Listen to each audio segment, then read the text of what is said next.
very good morning to you just after 6 o'clock on Sunday, February the 23rd. Yes, I'm back. I'm David Bull. This is Weekend Breakfast. Thank you very much for your company this morning. Hope you're very well, as you would expect. It's Sunday. That means we have great news for you. Here's a piece of great news.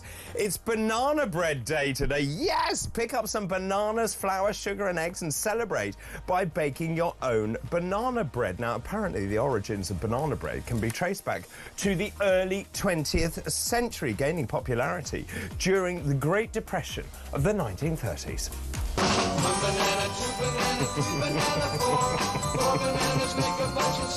Oh, that's excellent. That really is excellent. Takes me back to my youth, actually, watching that. Also, today is Curling is Cool Day. It's a day that celebrates the game on ice using techniques borrowed from bowling and shuffleboard. Its origins are traced back to medieval Scotland. It became an Olympic sport in 1998. Also today, would you believe it, it's International Dog Biscuit Appreciation Day. That's right, a day that celebrates the canine treat used as a reward for good behaviour. It's claimed they were invented in London by James Spratt around 1860. They were made of wheat, vegetables, beetroot and beef blood. Yummy!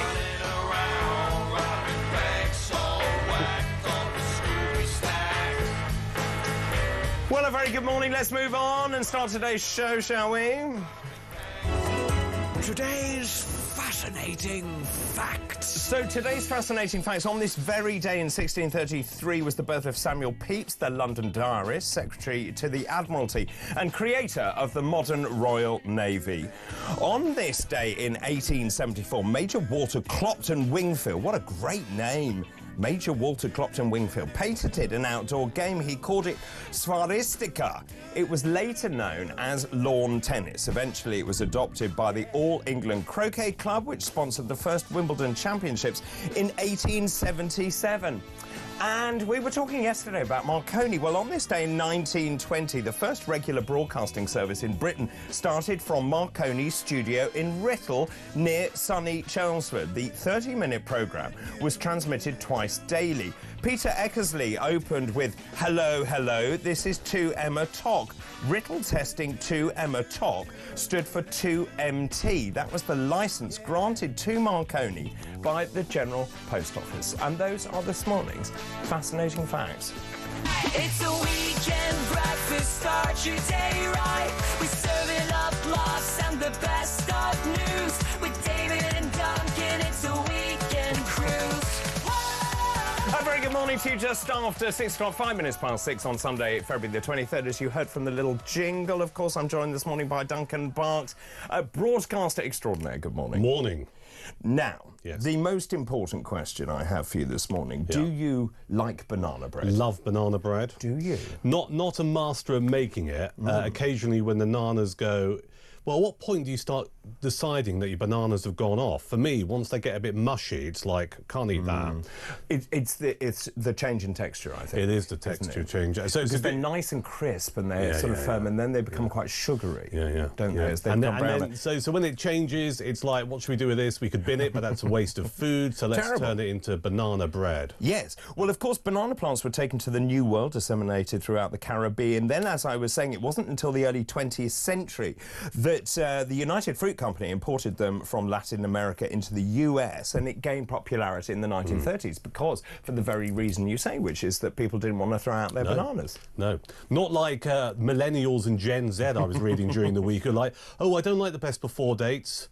Oh, no, only 2 days left. Bin. What's going on? Well, also, of course, best before and used by are very different, aren't they, in terms of the dates? I've seen it myself, and people saying, well, also, back in our day, you sniffed it, didn't you?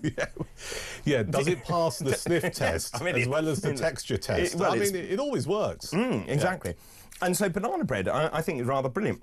It also grew in popularity in the 1930s because of baking powder. Yes. And baking powder allowed bakers to leaven baked goods without the need for yeast or alkaline salts. Yes. I'm a big fan of banana bread. Are you a baker, David? I did baking at school. Right. Let's just say I don't. What's the point of baking for one? So you don't occasionally put some buns in the oven? I don't put buns in the oven, no. No. I want to learn how to bake better. Yes. I made some marmalade cake. Bake Britain better. About 9 months ago. Some what? Marmalade cake. Was that nice? Why are you turning your nose I don't up? know. You like marmalade? Oh, it's all right. It's all right. So it's really simple. I think it's a thing you like as you get older. Yeah, I think that's true. And it's just quick and dirty because instead of like mucking around with loads of, chopping up fruit, you just get a jar of marmalade, you spoon it in, you add it to the mix. It's really tasty. It just reminds me of people who buy all those gadgets. You get a bread machine and then you get a deep fryer, then you get a whatever, and all you do end up with is a kitchen full of gadgets and no idea how to use them. And dust. And dust, yes. And not enough sockets. Not enough sockets, yeah. And that's an interesting point, actually, because in our house we're having a debate about, have you got an air fryer? Yeah, well, so I got one for Christmas from my brother. I do not understand how to use it. Right. I keep starting the instructions and nodding off. You see... But I haven't got enough plugs. Well, there's not only that, but you start with all of these gadgets. So, you might have a coffee machine, you might, as you say, have a deep fat fryer, you might have an air fryer, all of these things. You're taking up the space. This is just going to sound so weird. This is a middle-aged thing. You're taking up the space on, like, the kitchen work surfaces. Yes. There's nowhere left to chop your veg. That's right. Yeah. And I have exactly that problem. In fact, when I got back from the show on Sunday, I rearranged the kitchen. Right. That's how thrilling my life is. So the air fryer debate's really interesting because all of my mates who have purchased air fryers have said, you've got to get one, it's really good. But I'm a bit of an old grumpy git. And someone said to me, I did my baked potato in the air fryer last night. And I said, well, hang on. You can't bake a potato in an air fryer. Oxymoron. And these things matter. I agree. Everyone says that but you the see, taste also, is fantastic. is it really a fryer? Yeah. Well, it uses air, doesn't it? Well, it uses air. No real oil. Yeah. It's very complicated. It's a big debate. I like an oven. I like an oven. Yeah. But of course, the thing with the air fryer is when it comes to energy use, it uses a fraction of what the oven uses. Yes, and much and quicker. given the cost of energy these days... About £3 million exactly, a unit. Yeah. And of course, the price cap going up. We're going to talk about that later on this morning. Let's move on from banana bread and talk about some pressing issues happening in the world. Let me just show you the front pages this morning. Let's start with the Sunday Times, beautifully highlighted by me. Insecure peace risks more war. The insecure peace deal for Ukraine only risks more war, according to the Defence Secretary. He's warning this weekend, as we know, and we talked about this extensively yesterday. Keir Starmer, of course, meeting President Trump on Thursday. Macron is going to be there tomorrow. John Healey, the Defence Secretary, suggested that a US-brokered peace that marginalised Kyiv would only lead to a temporary cessation of the conflict. This is the beginning, as I said, of a pivotal week for the Prime Minister. In fact, not only, I think, is this the most pivotal week for his premiership, I think this is a defining moment of the future not only of Ukraine, of Europe, of the world, and global stability. Nothing you said there I disagree with. I think this is... Starmer is seizing this as an opportunity. His poll ratings in this country are pretty poor, right? It's an opportunity for him to be seen to be doing something and bringing the people of this country back on side. And also, he's got to kind of balance that with telling Trump what he thinks is the right thing to do regarding Ukraine by not hacking Trump off too much because we don't want 21% tariffs coming down the track. I mean, he's on a tightrope and he's balancing here. I found Trump's comments regarding Zelensky and Ukraine just bizarre. I thought it was a step too far. Did. And it's good that, majority of politicians in this country have condemned those comments. I think the one positive to come out of this is that it's made us focus on the future defence of this country. Right? We can't rely on America anymore. No. We're not part of the European Union, as we know. We're still part of NATO, but for far too long, successive governments, and I'm going back 30 years, have not properly funded defence in this country. And now we're at the crunch point where we're being forced to look at it. And quite rightly, Trump is forcing us to look at our spending a percentage of GDP on defence. And we're going to have to up it. There's no debate about this. And you're right, the comments by Trump are really bizarre. And we were talking about this yesterday. I was talking to Claire Muldoon. Yeah. I spent a long time trying to work out what Trump meant. And he shoots from the hip. But often what he says is designed to be totally inflammatory because he provokes a response. Now, he said Ukraine started. Now, clearly that's absolutely nonsense. He's reneged on that overnight. He said, well, of course, Russia started it. And then we started talking about, Well, he didn't mean it literally, but he also meant just the expansion of Europe into Russia's borders or the proximity of Russia. I'm not even sure that's true, because Putin actually wants to recreate Mother Russia. That's essentially what's behind all of this. But you're right, of course, Europe needs to work out what its priorities are in terms of defence spending. And of course, I mean, you and I are similar ages. I'm older than you are. But also, I remember growing up and being very frightened we were about to enter a nuclear war. Yep. I think we're at that tipping point once again. I'm very nervous about the future of this country and stability and peace generally. I think you're right to be, and I feel the same. It does have that feeling again that things are about to turn, and not in a good way. So two things I would say. First off, when we talk about Ukraine, not enough people recall 2014 and the annexing of Crimea. I think it passed us by. It passed us by. We didn't do anything about it. America didn't do anything about it. It was Obama, wasn't it? It was in the White House. Nothing happened, and that almost gave, I think, Putin a bit of a green light to go, I can get away with this. So what else can we do? Yeah. So that's that. Secondly, where we find ourselves currently in the world with Ukraine, and indeed in some cases in the Middle East, forces us to look at our defence as a nation, as the United Kingdom. Now, I think we look at things in a slightly different way. We had a massive role to play in World War II. We fought against fascism, and that's, you know, documented in the history books. And we weren't invaded by Germany. We managed to keep the Germans out of this country, which is a good thing. The second thing is that we are an island nation. Right, it is slightly different, and I have a passion for anything that's of a maritime nature. All right, so I live in a place called Chichester. Just up the road is Portsmouth in Hampshire, home of the Royal Navy. Right, I remember in 1982 when the Falklands were invaded, watching on TV as the ships sailed out of Portsmouth Harbour. We cobbled together a task force, and it literally was cobbled. Even though we had a half-decent navy at the time, we used merchant navy vessels for all kinds of things. We couldn't do that now if we had a similar conflict, and I make that point because if you go to Portsmouth Harbour now and you look around, it's a bit of a sorry state of affairs, and that is because successive governments have not funded the Navy or indeed the RAF or the Army in a way that they have done previously, and now we need to be doing it. And I'm going to use the term rearm intentionally. We need to rearm as a nation. There's no question. And also, one of the other things that struck me was that, of course, we're giving all our weapons to Ukraine, so we're depleting our own stocks. We're not actually making sure that we have those weapons ourselves. At the same time, they're talking about mothballing the 2 aircraft carriers that we've only just built, which don't work very well, it seems to me. One of which is a bit leaky. One of which is leaky, one has got an engine problem as well. And of course, we don't have the same numbers of forces, people going into the armed forces. We'll talk also about conscription, which many people are talking about this morning. I mean, also, at the end of the day, Trump, there are lots of things we need to start talking about with Trump. He says he wants mineral rights from Ukraine. Yesterday, Zelensky said we are not happy with that. No. What do you make of this, where Trump is now, well, I don't know if it's Trump, but certainly they are threatening to cut off Starlink to Ukraine? And so essentially that would stop any communications which the Ukrainian military rely on, at the same time emboldening Putin by allowing him to use Starlink. It's grotesque, and that's on the front page of the Sunday Times, where apparently this allegation has been made that they threatened to cut off Ukraine's access to Musk's Starlink satellites. It is grotesque, and it makes you wonder what the agenda is here. And a lot of people talk about Donald Trump not actually being a politician. Ultimately, he's a businessman. He's a deal maker. He's a deal maker. He looks at everything. What can I get out of this? What can I get out of this for America? Oh, well, we can have Ukraine over a barrel and say, give us your mineral rights, and that's great for the American economy. What is that, 500 billion or thereabouts? It's awful. It is awful.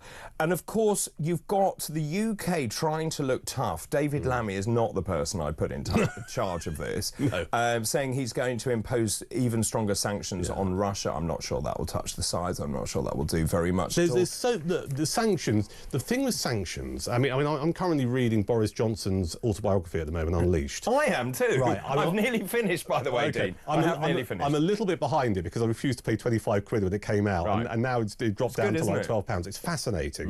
And, you know, there's some stuff in there about sanctions off the back of the Salisbury poisoning, for example. I'm sure you read that part. I have. You know, and how people, how he hit the phones and got allies around the world to expel Russian diplomats / spies in order to make a point or whatever. We have some sanctions against Russia, but they're nothing that's particularly chunky. There's still Russian money flowing around the city tonight. And that was the strange thing I read yesterday, saying the intelligence agencies are going to crack down on dirty Russian money. Well, why aren't you already doing that? Yeah. That seems extraordinary to me. Also, then you have to ask yourself, and of course we know that Starmer allies very closely with Europe, and of course there is talk about he will meet with Macron, or at least talk to Macron today before Macron meets. And again, we heard Macron, little Macron, talking about I'm going to be very tough with Donald Trump, and this is what I'm going to set out. Meanwhile, Starmer, as you say, sort of on this tightrope, trying to work out how much can I do with Trump? What can I actually say we're going to do? And then we'll come on to this other story, which is in the Sunday Telegraph front page. The Prime Minister looks at faster boost for defence. Now, the Starmer has so far not budged on the percentage of GDP that we're going to spend on defence. So currently at 2.3%. Rachel Reeves now saying, well, it looks like we have to go to 2.5%. But Trump wants 5%. Yeah. And that is a huge difference. That's big. There's no money, as we know. There is no money. And it's £6 billion every year to go up. Exactly. Rachel Reeves' budget has decimated the economy. You and I have talked about this before on Talk. Things aren't looking too good at the moment, whichever way you look at it. She'll need to find the money, and I'll give her a solution. Cancel all of this net zero rubbish. I'll give her a solution. You know, the 10 billion quid in foreign climate aid, hit the pause button on that for a bit. Well, Kemi Badenoch says lose the Chagos deal. Do that as well. Do that as well. Yeah. And of course, at the same time, Ed Miliband racing ahead and trying to stop fracking. Yeah. Well, surely at a very difficult... Ed. Well, he is mad. Sorry, but there's no other way of describing we are in huge peril here. We rely on interconnectors. We're going to talk about this later, and I've got a great map, actually, of the cables that go underneath the sea in terms of data cables. Yeah. It is fascinating to see how connected we are to Europe and also to the United States as well. But Russia, and we know this, has had ships trawling in the English Channel with their anchors, trying to displace all our cables. I'm the last person on the planet to give any great deal of truck towards conspiracy theories, right? But one of the things I'm genuinely fascinated by is what happened to Shetland inside the last 18 months. If you go and have a Google, they lost all of their interconnectivity, they lost some power and stuff like that. And part of my brain just thinks, okay, was that just a little trial? Was someone just... Yeah, of course it was. Well, there you are. Yeah. And in fact, there's a great article in one of the newspapers. Actually, it was the BBC News. They did an in-depth expose on what these Russian ships are doing. These are purporting to be merchant ships, but they're actually dragging their anchors along the seabed and ripping up the undersea cables. Now, we are less reliant on them in many ways than we were because they can be replaced much more quickly than they were. But we need to be very vigilant as to what Russia is up to. That's why we need more warships in the Channel and elsewhere. It comes back... all of this comes back to that word I used earlier for me, which is rearm, right? And Rachel Reeves could be quite clever here. If she finds the money by cutting back on stuff that I think the majority of us would take the view is not a priority or a necessity, like the Chagos deal, like net zero, she could go for growth by actually doing quite a lot of spending in terms of manufacturing arms and ships and planes in this country. Also, Ed Miliband, this I'm sure is in the Telegraph, and I read it this morning. Ed Miliband is saying, right, we're going to stop fracking. Well, actually, surely what we should be doing is ensuring that the United Kingdom is reliant on its own electricity production, that we have cheap energy, and therefore we have energy security. I know there is a risk here that you and I are going to be branded as little Englanders, but I don't really care. Look, I don't care. We are an island, and there are a number of things that... Here we are, Miliband playing into Putin's hands with decommissioning fracking sites. I knew I'd seen it. So it's energy security, priority, food security, priority, border security, priority. That's the top three, isn't it? I would have said so. Yeah. Grow your own food so we don't have to import stuff. Good for British farmers. We're not relying on foreign nations. All you have to go back and look at World War II. Dig for glory. Dig for Britain. Dig for Britain. You know, we're in a similar place. Energy security. We don't have to import energy from countries around the world, including Russia. And border security is a given if you're surrounded by water. I would 100%... None of this is hard. I 100% agree with this. According to this article, Ed Miliband has been accused of playing into Putin's hands. He weighs through a plan to plug Britain's only shale gas wells with cement. Well, that's a brilliant idea, Mad Ed. Isn't it? He's going to do what with cement? He's going to basically plug the shale gas with cement, so you can't use... No, you can't have that. So what's that? Is that just a photo opportunity to go, look how green I am? Yeah, no, it's essentially to decommission the fracking sites. And, of course, we've just found a new fracking site and tons of gas in there that actually would allow us to have years and years of cheap energy. And, of course, the government is so blinded by its own idiocy that it doesn't want us to have that. It's a cult, isn't it? Yes, it is a cult. This is what I find myself thinking. If you look at some of the people who advocate and support what Ed Miliband is doing, you look at people who represent the Green Party in politics, that they're unable to see what I would class as the bigger picture. It's almost like this blink of this must be the way, this must be the way. And, you know, if they had their way, we'd be running around in cars out of the Flintstones, you know, up and down, because we're not allowed to have an engine anymore. I would agree. There's another point, actually. The latest polls, you mentioned the Green Party there. Yeah. The latest poll, which was carried out by Techni, which was on the 21st of February, the Green Party has slid enormously. It is right at the bottom now. Yeah. And I think that is actually representative of what people are thinking, which is, hang on a minute, defence, energy, far more important than the environment. It is not up there as it once was. I think you're right. I also think there's an element of no one knows who their leader is. Because they have co-leaders, don't they? It's so flaky, it is so Hessian flavoured. We can't possibly have one. We can't have one person who's responsible or in charge or leading. That is a bad thing. So we have co-leaders, one of which, whose name I can't remember. I think one's Adrian Ramsey. Yes. Is the other Carla one Green? Sean Berry? No. I don't see. I have no idea. Green? I think it is. And I do this for a living. So I think part of it is kind of like, don't know who these people are. Duncan, thank you for the moment. Let me throw that out to you this morning. So given everything that Duncan has said about energy security, digging for Britain, making sure we have food security, all of those things, it got us thinking this morning, what do you think the priority should be for this government? Does the government actually know what its priorities are? 0344 499 1000. Those calls charged at the national rate. You can text the word talk in your message to 87222. You can message us on X as well at talkTV. Also, voice notes, really keen on those. Meanwhile, not that I'm a cynic, Duncan. Right. But given that the government has managed to upset pretty much everyone so far in 7 months of tenure. Apart from socialists. Apart from socialists and union members. Yeah. They're very happy. Very happy. But the farmers obviously very unhappy. Yeah. Well, after the break, we're going to talk about Labour's latest plan to win back support from the farmers.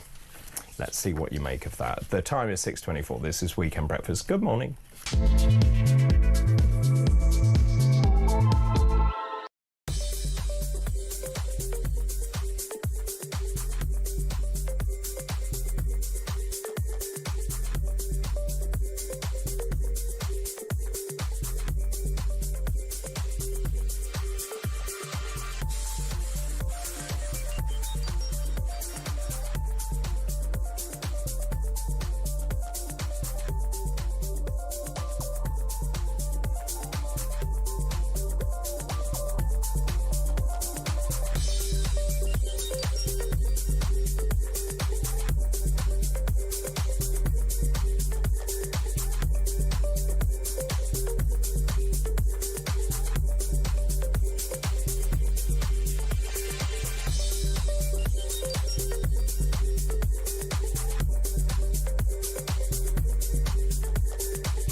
After he was arrested, the BBC pathetically allowed him to stay on the staff. During this time between him being arrested and him going to court in September and being done for paedophile offences, he was paid £200,000. Now, that's £200,000 basically of every BBC licence fee payer's money.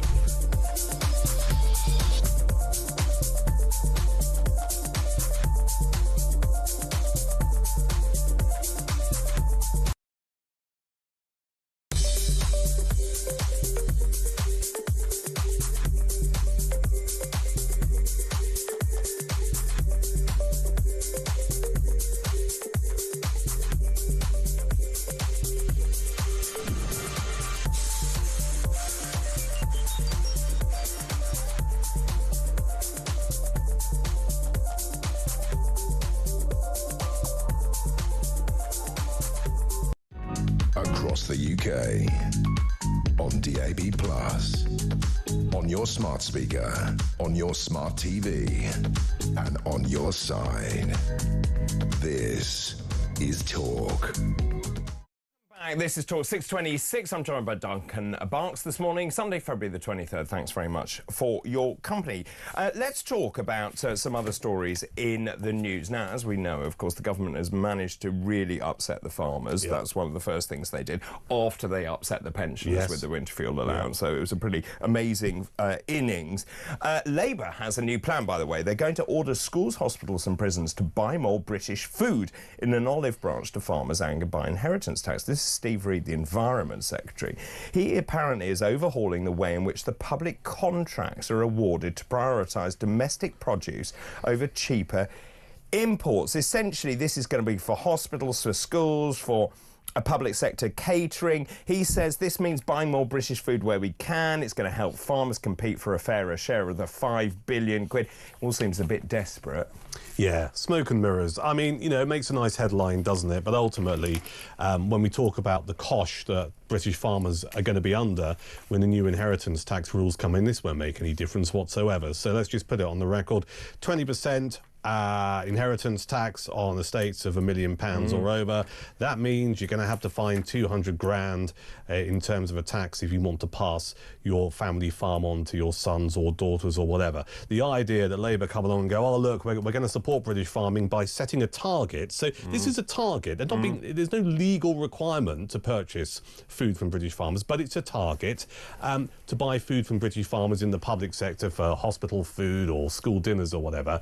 It doesn't really do a great deal, does it? No, it doesn't. And of course, the Labour government is keen on dynamic alignment with Europe, and of course that means that they'll be able to compete for this money. So in fact, British farmers won't be any better off. No, because you're right, they'll have to compete with European farmers. So, you know, I suspect, and I've not looked at the detail because it's not in this report, but, you know, if you want to be able to supply British food from British farms to the public sector, I suspect there's probably a 75-page form you need to fill out. No, it's worse than that. The Environment Secretary cannot stipulate that the public sector buys only British produce because it breaches our UK's international trade obligations. What's the point of coming out of the EU? Basically, it's a nonsense report. Yeah. Well, it's a headline. I mean, the other thing is the farmers have said, look, OK, inheritance tax, we understand why you've done it, but actually it's impossible for us to do because they're asset rich and they're cash poor. Exactly. So they said, right, let's have a clawback. So under the clawback mechanism, they would only pay death duties if the farmland was sold within a certain time frame, i.e., if the farmland remains in the custodianship of the farming family, you would pay no inheritance tax. Many people would say that's the right thing to do to ensure that the farms stay within the families and that we have productive farmland. Agreed. Government says no. Do we know why? No, just don't like it. They don't like it. No. I mean, this is not going to go away anytime soon because what has been interesting with the farmers' protest, and I went to the first one in Whitehall back in, was it the tail end of November? I think it was. I interviewed some farmers for a podcast I do, and it was genuinely heartbreaking hearing some of these stories. And when you get campaigns like this, sometimes if you're a cynical old hat like I am, you find yourself thinking, all right, well, they've done one protest, and what the government will probably do is just go, well, there's 48 hours of bad headlines, but in a few months' time, it'll all be fine. It's not happening to the farmers. You know, these protests are still going on, and what they're doing quite successfully, you might not see the tractors in Whitehall every week, but in various parts of the United Kingdom, you'll see farmers protesting and rocking up in towns and cities, making their point. So the government need to find a solution to this, but as we've seen so far with this government, the word arrogance springs to mind. And I fundamentally, the more I think about this, and, you know, I come from a rural part of the country. I used to be an Arundel young farmer when I was a teenager. I wasn't part of a farming family. I know. What gives it away, David? It was the barber. It's the barber. It is a bit of a And the giveaway. wellies. And the wellies. Yeah. And the 4x4 Land Rover double parked outside, which I don't have. But you know, it's just so important that we support our farmers, and this is not going to go far anywhere soon. And it's like, you look at it, and I think fundamentally the point I wanted to make was I just genuinely think that people around that cabinet table, the Labour government, including Steve Reed, the Environment Secretary, who's MP for what, Croydon, one part of Croydon, I think, that well-known rural area. Very rural. You know, I just don't think they get No, they don't. rural life, and I don't think they like it either. No, they don't, and I think it's an assault on rural communities because not only is it the farmers, but also with the employers' national insurance contributions. I spoke about this yesterday. 9,000 pubs are thought to be closing as a result of that. Yeah. And in fact, I got a lovely message from someone, I can't remember her name, but good morning to you. She said, thank goodness you're talking about pubs. She's a publican. Yeah. And she said, it's a cliff edge in April. It is. Because we cannot afford staff. So, I mean, there are two things there. And I wrote a piece about pubs for the Daily Express a few weeks ago. The big pub operators, so your big chains, you like your Green Kings and stuff, will probably be able to ride this out. I would agree. But it's your smaller pub operators. I've got a mate in West Sussex. He runs 2 pubs. All right, lovely guy, and he's looking at it thinking the only way I can make this work is either to not give pay rises, to sack staff, or pass the costs on to the customer, or do all 3 in order for these places to survive. And he doesn't want to do any of those things, but it's the smaller operators who are going to get clobbered by this. And of course, we've seen so many rural pubs shut. I said I was at a meeting about my local pub recently, trying to get that to reopen. We've got community pubs starting to try and reopen, but they're wet pubs at the moment because they can't afford the chef, and they won't be able to afford a chef with the employer's national insurance contribution. Exactly, and it's not just about eating and drinking out. You know, people say to me, oh, you always talk about the pub, you like going for a beer. Yeah, of course I like a nice pint of ale. But actually, you need to look, and particularly in the countryside and rural areas, the role that a pub plays. You know, there's a phrase, the pub is the hub, and there's a good reason for that, because it is. Because it's where people go at the end of the day, and they might have been working in the farm, they might have been teaching in the local school, all of these things, but they pop in maybe on a Thursday or Friday night,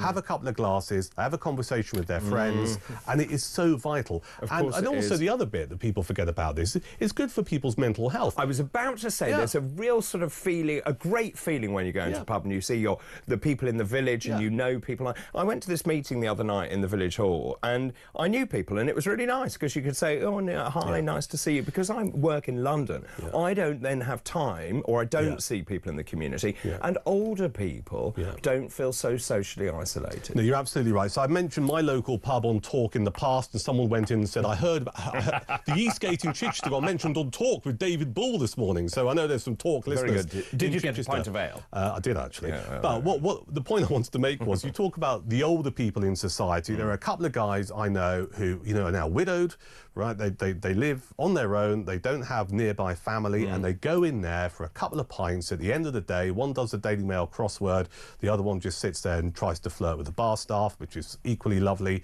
and it is a lifeline for them. Agreed. Right? And all right, so I live in what is a very small city in Chichester. However, if you imagine that scenario in a village somewhere, in the middle of nowhere, to use a phrase, it becomes even more important. It does indeed. Let's just talk about what's happened overnight. 1 person was killed, 2 police officers seriously injured. This is in France, which Macron is calling an Islamist terror attack. The Algerian suspect, who authorities said was on a terror prevention watch list, he was arrested in the city of Mulhouse near the Swiss and German borders. It occurred before 4 o'clock. This was yesterday. There was a demonstration going on about the conflict in the Democratic Republic of Congo. The suspect shouted allegedly Allahu Akbar multiple times during the attack. He'd already been given an order to leave France. He'd been released from a detention centre. He obviously was on a watch list by the police. Here we are again in another European country with an Islamist terrorist. I know, and sadly these stories, these incidents appear to be more frequent. I just remember going back to just before Christmas in this country, you know, we have our Christmas markets, and you had the police saying, we're going to have patrols in the area just so you feel safe. I'm sorry? I used to feel perfectly safe. Why are there men walking around with machine guns at a Christmas market somewhere in the northwest of England? Why does there need to be an increased police presence? It's because these events, sadly, have become targets. And I don't know what the solution is. And of course, this is playing out politically as well. So today, and we spoke about this yesterday, the German elections are taking place today. Now, there's an article in the Express this morning showing that actually Alice Weidel has topped a poll ahead of the German elections. This is the AfD, which we spoke about, the right-wing party, the AfD.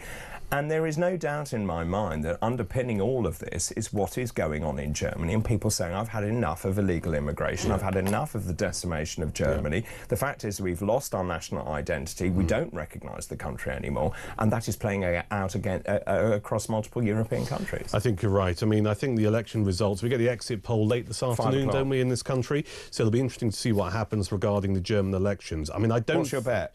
Well, I think AfD will be the power brokers because I think, and I've not checked, isn't the German electoral system proportional representation? Yeah, and they've done it on purpose so that you don't get majority of one particular party. This is post, obviously, the rise of the Nazi Party. So I think AfD will be in a position where they will get a sizable amount of support, and then you're going to have other more established political parties thinking, oh, I quite like a bit of power, but can I force myself to go into effectively coalition with the AfD? I mean, it's going to be absolutely fascinating. I mean, they may surprise people. The AfD may do better than we even think.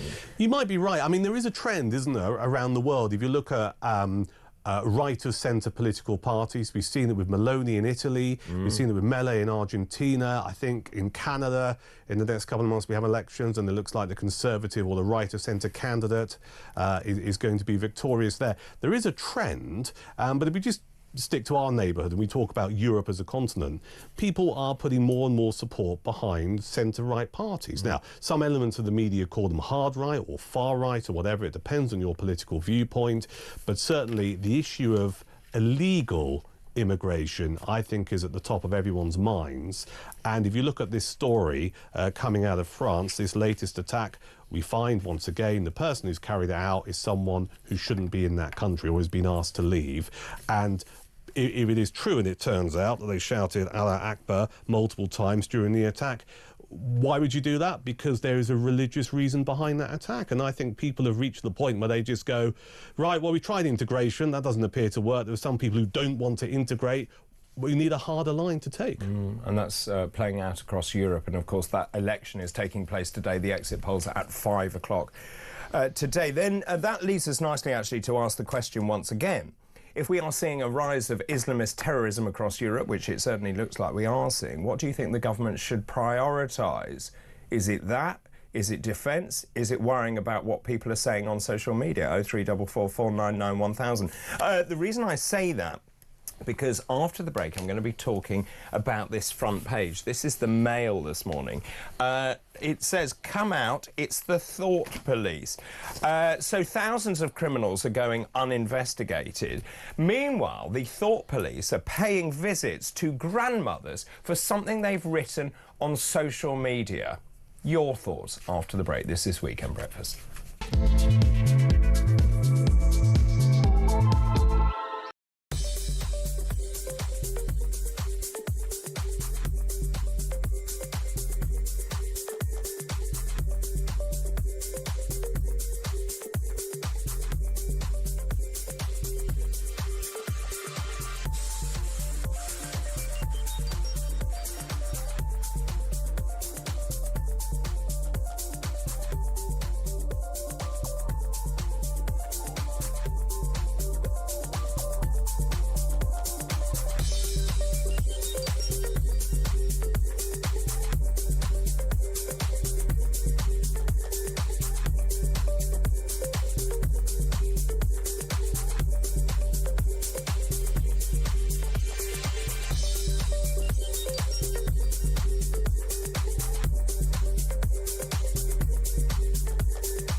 Across the UK, on DAB+, on your smart speaker, on your smart TV, and on your side.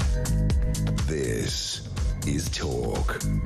Welcome back. This is Talk 6:40, Sunday, February the 23rd. Duncan Barks joins me this morning. Right, knock, knock. Who's there? Who's there? Who's there? Who's there? It's the thought police, Duncan. That's right. Thank you.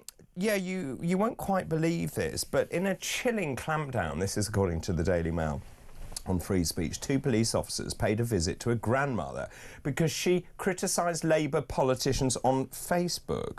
Detectives last night accused of acting like East Germany's feared Stasi secret police. They quizzed Helen Jones because she called for the resignation of local councillors. She did it on Facebook, of all places. And, of course, they contacted this 54-year-old saying that she'd effectively been silenced by the officers. She was intimidated by them, calling at her door, and she was too terrified to post on social media again. She essentially said, I don't know what's going on, the Labour councillors should resign, knock, knock. And there's the picture. Where's the picture? In the Daily Mail, there's the picture. Here we are, 2 police officers at her door. So there are a couple of things around this. I mean, first off, I think most talk listeners will be as dumbfounded as you and I are this morning, which is, you know, you can see people walk into your local convenience store, grab a load of bottles of beer and wine, and maybe a packet of steak, and walk out, and you say to the people, and I've seen this happen, you say to the people behind the counter, does that happen often? They go, oh, yeah, most days. Do the police come? Oh, we don't get the police involved. They won't come out for it. No. So, you know, the police won't come out for rampant shoplifting, which is rife around many parts of the UK. But they will, in this particular case, Greater Manchester Police find a couple of coppers to rock up at a middle-aged woman's front door and have a pop about some of the stuff she posted on Facebook. I mean, what, for me, the most interesting part of this is, and she's spoken exclusively to the Mail on Sunday, which is why it's on their front page. The officer said, we've had a complaint, and she asked from who, and he said, well, I can't tell you that. I mean, it's Kafkaesque, isn't it? And it turns out that the person who complained, we don't know who it is, though we have a suspicion it might be the partner or the counsellor here, in this particular case, made an allegation of harassment. So at what point does calling an elected representative out on social media, right, calling them out, I mean, and let's repeat... And this is based on Andrew Gwynn, of course, and what he said, those shocking comments, the WhatsApp group. But should we read out some of her messages here? Maybe, you know, listeners and viewers can decide if she deserved a visit from a couple of coppers. Helen Jones is her name. So, Councillor Sedgwick enjoys losing his rag with the electorate. He really needs to go! Exclamation mark. Helen Jones, be careful because you'll face backlash and possible stalking from Sedgwick's partner. Helen Jones, it's disgusting. A 72-year-old from Heaton Moor has written to Councillor Sedgwick about non-collections and they ridiculed him. Anyone in our WhatsApp conversation should go. And another message, let's hope he does a decent thing and resigns. I somehow think his ego won't allow that, though. Is that harassment? No. It's freedom of speech is what that is. So at what point does freedom of speech become harassment? Because I think there's a danger with this. Because if Greater Manchester Police think it's acceptable to send 2 officers or 2 policemen to this woman's front door, does that mean that we're now in a country where you can't criticise politicians? Yes, we are. Well, what are we going to do about it then? Well, so figures obtained by the Mail on Sunday reveal Greater Manchester Police recorded 881 so-called non-crime hate incidents. Right. OK. At the same time, they managed to have the 5th highest crime rate in England and Wales. Yeah. So one might say that your priorities are slightly skewed in the wrong direction. It's utterly bizarre. Or Facebook, does that really warrant an investigation? No, of course it doesn't, in common sense. Against the backdrop where we have crime being committed. But there is another story in the Telegraph this morning. The government's controversial disinformation team is developing secret AI. It gets worse. They're going to trawl through social media, essentially using AI to look for concerning posts. Now, you could argue that, given and talking about priorities, that this is the right thing to do, because you might actually be able to disrupt sort of terrorist networks that are talking online, although I doubt it. But they won't be on Facebook. Of course they won't be on. Some encrypted things. They'll be on end-to-end encryption, won't they? Exactly. And they'll be on They're not going to be on the same platform as Facebook, where people are taking pictures of their banana bread and showing it to their mates. You know. Of course they're not. But the worry here is you've got what was the counter-disinformation unit. If you remember in COVID, they went after individuals who happened to say, I don't think the vaccine is the right thing to go. Also, the use of drugs like hydroxychloroquine, for example, and they singled out these individuals, if you remember. They've rebranded it to the National Security Online Information Team, NSOIT. Which has links to the intelligence agencies. And they are basically using AI models to go through everyone's social media, and I don't think that's acceptable. I don't think it's acceptable. And this comes down to who decides what is potentially dangerous or inflammatory. And 9 times out of 10 is never too far away from some politician, is it? Yeah. And common sense and human nature dictates that if that politician's got anything to do with it, they won't like anything that's overtly critical of themselves or their political party. It's a dictatorship, then. I suppose it is in some ways. I mean, so dissent will be quashed. Yeah. You are speaking out of line against the government, so therefore it turns into a dictatorship. Well, we're in trouble because in the last 46 minutes we said some pretty blunt and brutal things about this government. So I don't know if there's going to be a police van outside Talk Towers a little bit later, but you know, but also in COVID, you know, I know that certain medics, including myself, got into a lot of hot water over espousing views that went against the narrative of the mainstream, because I think it's right to question. I think it is. I think it's healthy, the narrative that's being pushed by government. Yeah. Isn't it? We should always question the narrative being pushed by anyone. It doesn't matter if it's a media organisation or indeed a government. We should be able to question. But I mean, this is frightening because there are people who are frustrated.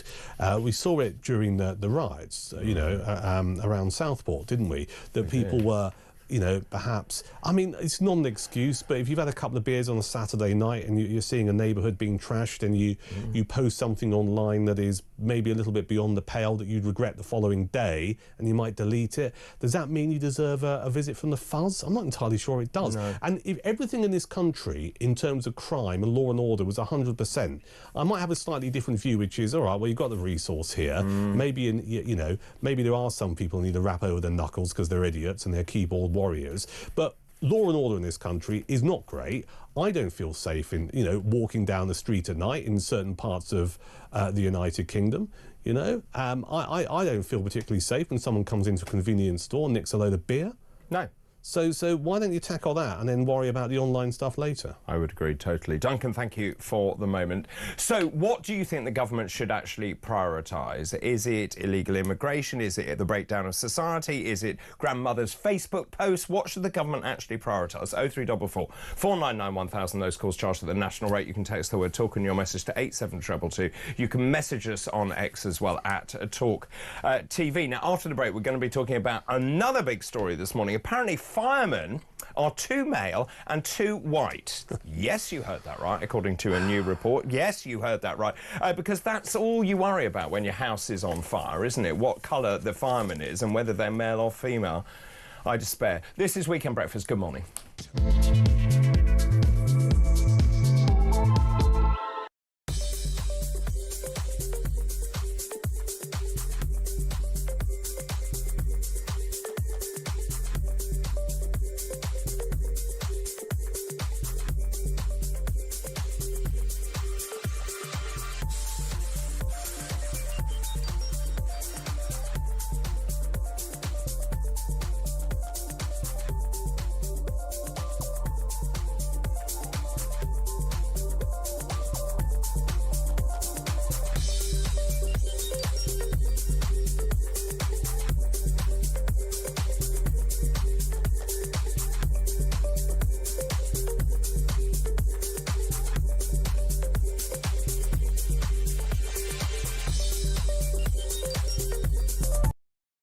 After he was arrested, the BBC pathetically allowed him to stay on the staff. During this time between him being arrested and him going to court in September and being done for paedophile offences, he was paid £200,000. Now, that's £200,000 basically of every BBC licence fee payer's money.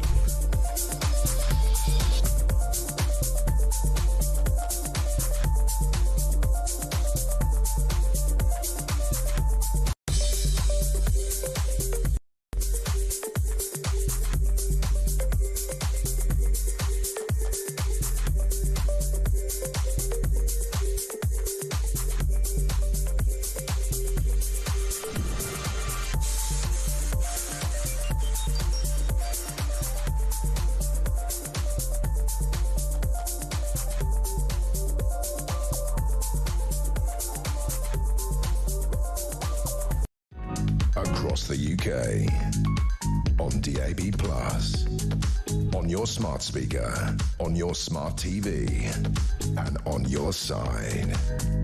This is Talk. This is Talk, 6:51 already, Sunday, February the 23rd. Duncan Bucks in the hot seat this morning with me. Now, we've got a really good story here. Yeah. The fire service, apparently, It's too white and it's too male, according to a report. This is the National Fire Chiefs Council, the NFCC, found the service was institutionally racist, misogynistic and homophobic. Apparently, firemen in Britain were not diverse enough because there aren't enough women, there aren't enough ethnic minorities. There is an advisory group on improving diversity in the fire service. 9.3% of firemen were women. Shouldn't they be fire people? Anyway, and 5.4% belong to ethnic minorities. In contrast, when you look at the population of Britain, 51% of the total population in England and Wales is female. 18.3% are from ethnic minorities. So apparently, the diversity of the service needs to be much more reflective of the communities it serves. Progress has been made, the pace has been slow, and progressive action has not been applied consistently. Too many people are being let down. Do you know, it's the first thing that goes through my mind when my house is on fire. I want a black gay man to put out my fire. No, I just want someone who's going to put the fire out. And bring some water. I mean, this is the end of the road for Fireman Sam, isn't it? Yes, it is. I mean, that's Fireman Sam out of a gig. Well said. Yeah. I think most people... Fireperson Samantha. Yeah. I think most people listening will just go, and you summed it up brilliantly. My house is on fire, my cat's stuck up a tree, I don't care who comes, I'd like someone to come, and when they turn up, I don't really care what you look like, and I don't care what gender you are, just bring some water or bring a ladder. I think that's it summed up, isn't it? Also, the common image of a firefighter is, for the most part, of a white heterosexual male turning out in a fire engine. What else are they going to turn up in? Well, quite a noddy car. I mean, increasingly aren't white heterosexual... A disco bus. Well, I mean, let's turn this on its head and have a bit of a laugh. Increasingly aren't white heterosexual men a minority anyway? Yeah, I think they are. Well, they are definitely in metropolitan areas, definitely. So there you are. But, I mean, this is just a load of nonsense, isn't it? Front page of the Telegraph, though. It is a load of nonsense, and I think this is as a result of what I think is... Well, look, I'm old, oldish, and I feel old. And I remember when the explosion of health and safety hit this country back in the 1990s. You couldn't do anything without health and safety. And I took the view after a couple of years, it's an industry, right? The whole thing is an industry. So I'm in a hotel at the moment. Right. So the water is really cold in the shower. Oh, yeah. It's health and safety, because you can't have it too hot. Right. Because you'll burn yourself. Of course. Well, I'm a grown-up, so I'm not going to burn myself, am I? No. Well, no. I'd hope not. Well, so, you know... But if I do, it's my fault. Exactly. Yeah. But then they've told you. Yeah. So there was and still is a health and safety industry. I think what we've seen in the last few years is this explosion of the industry of EDI. Equality, diversity and inclusion. And there are consultants who make a pretty good living out of this, rocking up at organisations going, oh, it's not very diverse here.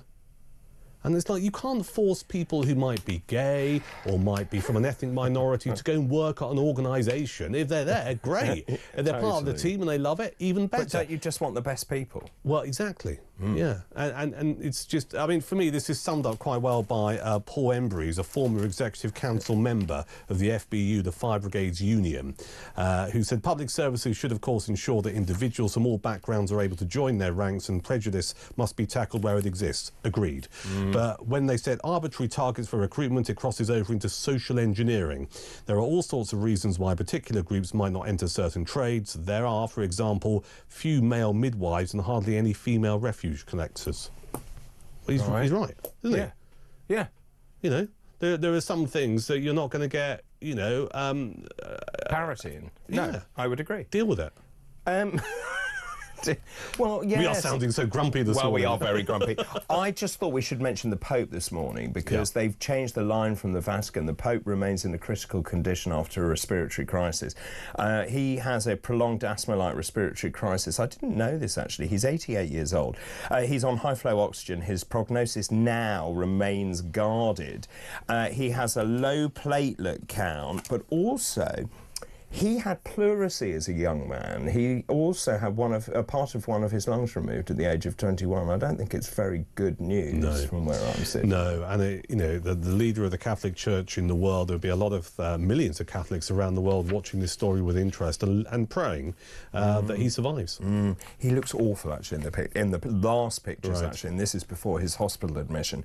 But I think it's worth mentioning. Also, it's a very busy Jubilee year for the Catholic Church. Huge numbers of visitors visitors being expected in Rome, a huge, very busy schedule for him.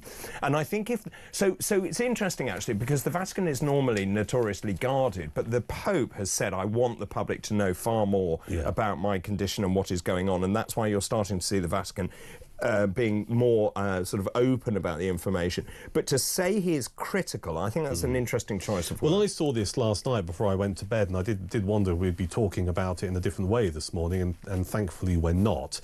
But it's interesting, the Vatican is a very secret organisation traditionally, and I think there's a bit of news management going on here, which is actually just making people fully aware how serious his condition is. Should we hear the worst in the next couple of days? I would agree with that. I think they're making sure the public is warned and ready for any news that may come out. And of course, as I say, he's 88. But he's also on high-flow oxygen as well. We shall see. Just very quickly, also, the Sunday Express this morning. A big headline for them, Australians won't ditch the monarchy. Australia will not ditch the monarchy to become a republic during the lifetimes of the Prince and Princess of Wales. This is according to Tony Abbott, the former Prime Minister. He says, I have confidence in the countrymen and women not abandoning the historic links to the Crown. I think that's also because Kate and William have done a great job. I would agree. I think they are the new faces of the royal family, much needed, given the last few years of turmoil. And I mean turmoil with Queen Elizabeth dying, also the Prince Andrew scandal. I think we can legitimately use the word scandal. And I think William and Kate are the fresh face of the royals in the 21st century, and actually, you know, they do a good PR job, so it's good news. Research shows the support for the Republic has gone into reverse since the 1999 referendum on Australia's status as a constitutional monarchy. I'm also very mindful that the new kind of world order and AUKUS, for example, Australia, New Zealand, Canada, the Commonwealth countries coming together, I think is really interesting in a very unstable world as well. I think so, and without banging on about our past too much, you know, we should be proud of what we've achieved as a nation. I agree. And Commonwealth countries, if they still want to have Charles as their monarch, then that's a good thing. It should only be applauded. I think there's far too much noise that's generated with people who are very dismissive or ashamed of our past. Yeah. I totally agree. So that's the front page of the Sunday Express. Australians won't ditch the monarchy. Front page of the Sunday Express. They will not ditch the monarchy to become a republic during the lifetimes of the Prince and Princess of Wales, it is claimed. So much more still to come. We're also going to be talking later on about the Sunday Mirror's headline, new breed of danger dog floods into the UK. Lots of other stories. Apparently blokes are in the doghouse as well. And we'll also be asking again this morning, what do you think the government should actually prioritise? Is it defence spending? Should we go to 5% of GDP? Is it illegal immigration? Is it the fracturing of society here? Is it about farmers making sure that we have food security? Is it energy security? Telling Mad Ed where to go? What do you think the government should actually prioritise? Let me know your thoughts, please, on all of that. 0344 499 1000. You can text the word talk in your message to 87222. You can message us on X as well at talkTV. After the break, we're going to go through more of this morning's front pages and some of the stories that we found in the middle too. This is Weekend Breakfast. Good morning.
the UK. On DAB+, on your smart speaker, on your smart TV, and on your side. This is Talk.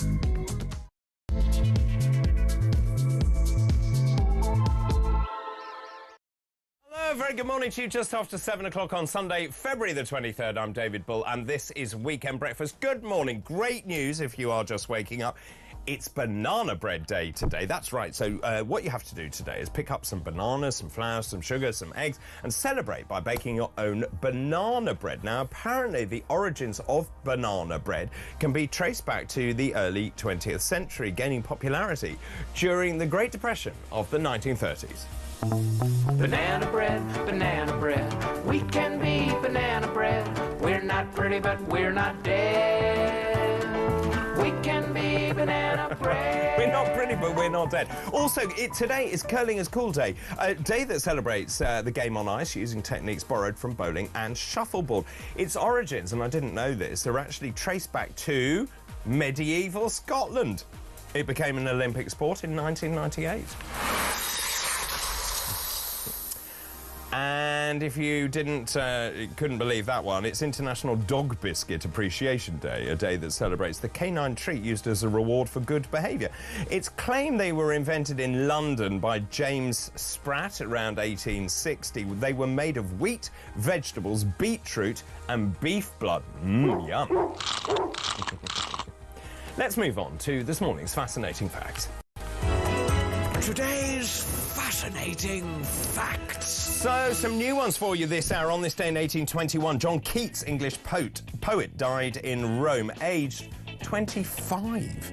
On this day in 1934, it was the death of Edward Elgar, of course, the English composer. Very well known. Among his best-known compositions are orchestral works, including the Enigma Variations, which is an amazing piece of music, and the Pomp and Circumstance marches. And on this day in 1963, Peter Hicks, a farmer who electrified his car to ward off traffic wardens in London's Covent Garden, had to wait 9 months before police returned his electric device and told him they would not be prosecuting. And those are this hour's fascinating facts. Weekend breakfast, feeling so alive. David and Duncan, let the good times thrive. The full team's here. Who could ask for more? A very good morning to you. 5 minutes past 7 on Sunday, February the 23rd. As you heard from that little jingle, Duncan Barks, broadcaster extraordinaire, joins me this morning. Good morning. Morning. Less grumpy now, are we? Yeah, well, almost. Yeah. Almost. Well, there's a lot to be grumpy about. Well, there is. Well, if you are just waking up this morning, pretty much, well, not all of the papers, but a lot of the papers are talking about Ukraine. The headline in the Sunday Times: insecure peace risks more war. The Observer: the Prime Minister lays down Ukraine peace demand ahead of Trump talks. He's meeting Donald Trump on Thursday.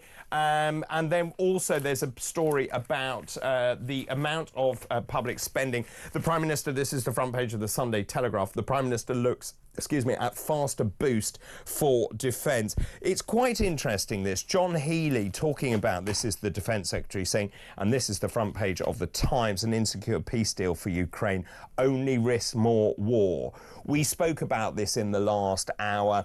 Trump throwing in that grenade, saying Ukraine started. Well, he didn't say it started it. They said it was Ukraine's fault. But of course, did Trump actually mean that? He has certainly provoked a reaction from Europe. You've got Macron going over tomorrow. You've got Starmer going over on Thursday. Starmer, as you said, treading a very difficult line here about not seen to be kowtowing to the United States, but equally they are our strongest and most important ally. We don't want tariffs levied on the United Kingdom. So in terms of trade, that's really important. But also, Trump has made it very clear he wants 5% of GDP to be spent on defence. Yeah, which is not going to happen. I don't think we'll get to 5%. But he's a deal maker, so he's started high. Yeah, I mean, I take the view that we're currently, 2.3%? Yeah. People are saying we should go to 2.5%. I think we should go to 3%. How do we pay for it? What's that, 12 billion a year more? Yeah, but we can find billions of pounds for other things this government wants to do. And we talked in the last hour about the Chagos deal, where we're giving billions of pounds to Mauritius up front. bizarre. We also have... which have never belonged to Mauritius. Exactly. We have, what is it, almost 11 billion quid in foreign climate aid that Mad Ed has promised to people around the world. Well, let's have a bit of that to rearm this country. We need robust defence spending. We are an island nation. We are surrounded by water. We need a well-resourced navy, ditto a well-resourced army, and also an RAF as well. I was reading something during the week where this idea that we might have boots on the ground as some kind of peacekeeping force in Ukraine. And well, it started at 100,000. It's now down to 30,000. Well, yeah, because we don't have the people, do we? No. And there was a fascinating article, and I can't remember exactly who it was who wrote it, but it was someone who was an ex-general in the British Army who said you actually need, it's like 3 waves of people. So it's all well and good saying we're going to have 30,000 people, or let's say we're going to have 30,000 troops in Ukraine as a peacekeeping force. What you actually need is 90,000, because what you have is you have the 30,000 who are there, the 30,000 who have just left, and the 30,000 prepping to go there. So ultimately, when we talk about let's have boots on the ground, the figure is, if you say 10,000, it's really 30,000, because you've got to times it by 3, because there's the parting force who go on leave, you've got the people who are there, and the lot coming in. And we can't sustain that. No, we can't. And it's embarrassing. And we're also going to talk about this later in the Future Politics panel, but a former NATO commander has called for the UK to consider conscription of 30,000 Britons a year in order to boost the country's depleted armed forces. This is General Sir Richard Shiref, a retired senior British Army officer, urged the UK and its NATO allies to prepare for war with Russia. I think the world is remarkably unstable, and to roll into what you've just said, there was a report that came out, a bit of research rather, that came out inside the last 10 days. I think it was the Times newspaper who did it. It was attitudes to, courtesy of, or attitudes from Generation Z, Gen Z. As we should call them, and I think only 1 in 10 of them would fight for their country. So that's what you're up against. And I'm going to talk to the Future Politics panel about that. We also, this is pages 4 and 5 of the Telegraph. Zelensky refuses to sign problematic mineral deal as the US partnership erodes. So he says he won't sign that deal. I mean, it's pretty outrageous that Trump says, right, OK, I want half your minerals, 500 billion quid, and then I will look at whether we actually protect you. Makes you wonder if this is what it's all about. So all of these noises off about branding Zelensky as a dictator and saying it was somehow Ukraine's fault, etc. Is this ultimately about deal making? And what he wants really, he doesn't really care about peace. What he wants is he wants the mineral rights in Ukraine. Is that what this is all about? He also says Zelensky has no cards to play. I find it absurd that they rocked up, didn't they, representatives of the Russian government and the US government in Saudi Arabia to have a meeting to talk about the future of Ukraine. Ukraine weren't invited. Without Ukraine. I mean, it's interesting. Look at the polling in our country, and this is where I think Starmer might get a political boost, because he is actually he is articulating at the moment the view of the British people. That is the majority of people in this country think Putin was well out of order and we should carry on supporting Ukraine. And for the record, that's what I think as well. Because if you go, oh, well, let's cut a deal, he gets away with this scot-free. Well, of course, he's emboldened then, isn't he? And also, I don't trust Putin one bit. No. And, of course, all he'll do is regroup, rearm, make sure that he is in a position, and then re-attack maybe a NATO country. And, of course, an attack on one is an attack on all. The other thing that made my mouth drop open this morning when I read it was that there is this talk that Trump may cut off Starlink, the access to the satellite system for Ukraine, but at the same time allowing Russia to use it. Now, I've had messages this morning. Daniel in sunny Stansted, where I'll be later, actually, Daniel. Good morning, David. Great show. Elon Musk cannot turn off Skylink to Ukraine because Poland has a contract with Skylink, and they let Ukraine use it. Thank you, Daniel. Didn't know that. Didn't know that either. Interesting. We also talked about Mad Ed. Yes. Good morning, David, says Sean in Gloucester. I do wish people would stop talking about the environment as though it's an accepted fact. It isn't. It's just the foundation on which all this net zero has been built. Many people dispute it, but as with other topics, we're shouted down, we're accused of being far-right climate deniers. I agree. And we were talking about Mad Ed filling in the fracking signs. Are we going to get into trouble for calling him Mad Ed? Yes, probably. Sorry, I can't say that. Ed Miliband. Miliband. Form of hate speech or something? Ed Miliband. So this Miliband playing into Putin's hands with decommissioning of fracking sites. This is page 4 of the Telegraph. We said we're in very dangerous times. We need food security, energy security. So Ed Miliband determined to cut off our energy supply by stopping the fracking sites. And I've got this message saying, "Good morning, David. I'm on the Fylde coast here, and on Friday the cement lorries arrived to fill in the fracking site." It's just bizarre. It's virtue signalling as well, isn't it? I think this idea, I'm going to fill in the hole. I'm a big fan of fracking. So am I. You know, and I think we find ourselves in very uncertain times globally, and it just shows how quickly the world can change. We find ourselves potentially in a situation where we might put, for example, our troops in Ukraine to try and keep the peace. Why does that matter? Because ultimately, if you look at the bigger picture, we're not secure when it comes to our own energy. We have to rely on other countries around the world, including Russia still, for gas. Everything is linked. We need to have energy security. It's something that Ed Miliband seems to go, well, that's all right, we'll have it with solar panels and some windmills and stuff. It doesn't work. I saw an interview with him a few months ago where someone quite brilliantly said, if the sun is not shining, Ed, right, on the solar panels, and the wind's not turning the turbines, what's going to happen? You can answer it. Well, this leads beautifully into another story from this week, which is about gas storage sites. Yeah. So a failure to expand Britain's gas storage capacity added 200 quid to the household bills during the energy crisis. This is Chris O'Shea, the chief executive of British gas owner. Centrica said an expansion of the Rough storage site, essentially this is where they store gas during the summer when it's much cheaper and it can be used in the winter to fill that energy gap, would be a good idea. Apparently they haven't done that. He says if Rough was operating with more storage capacity, I can guarantee you prices in the UK would not have gone up so much. The reason that this is important is because it's been operating at reduced capacity since they closed the facility in 2017. It was then reopened in 2022 after Russia invaded Ukraine because of the lack of security of energy. And the current capacity of 1.5 billion cubic metres is about half the UK's storage capacity, is the maximum it can safely reach. So 1.5 billion, its actual capacity is 4 billion. Meanwhile, in 2 days' time, Ofgem announces the new energy price cap, which is going to go up. I know. And if you remember, the Labour Party manifesto was pledging to bring our energy bills down. So that's another pledge broken. It is. It's reported an overall annual usage figure, which is about 1,738. We think it's going to go up by about 7%. People are already struggling. And if you look at the breakdown of the bills, there's a green levy in there. Well, we are in this country, I mean, I love this country, but sometimes we are our own worst enemy because we put up with some of this stuff. We get taken for fools and we just go, oh, well, you know, and if you look at the sheer amount of money that we pay hand over fist in all forms of direct taxation and indirect taxation, it is off the scale. And they just keep rinsing us for more and more. And we don't do anything about it. I would agree. We should take to the streets like the French do. Well, it's not nothing wrong with the country. What is wrong is the political leadership of the country. It is, but sometimes I do think we're a little bit apathetic. Yes, we are. You know, and I do feel some days I get this sense that maybe it's almost a tipping point where people just go, enough is enough.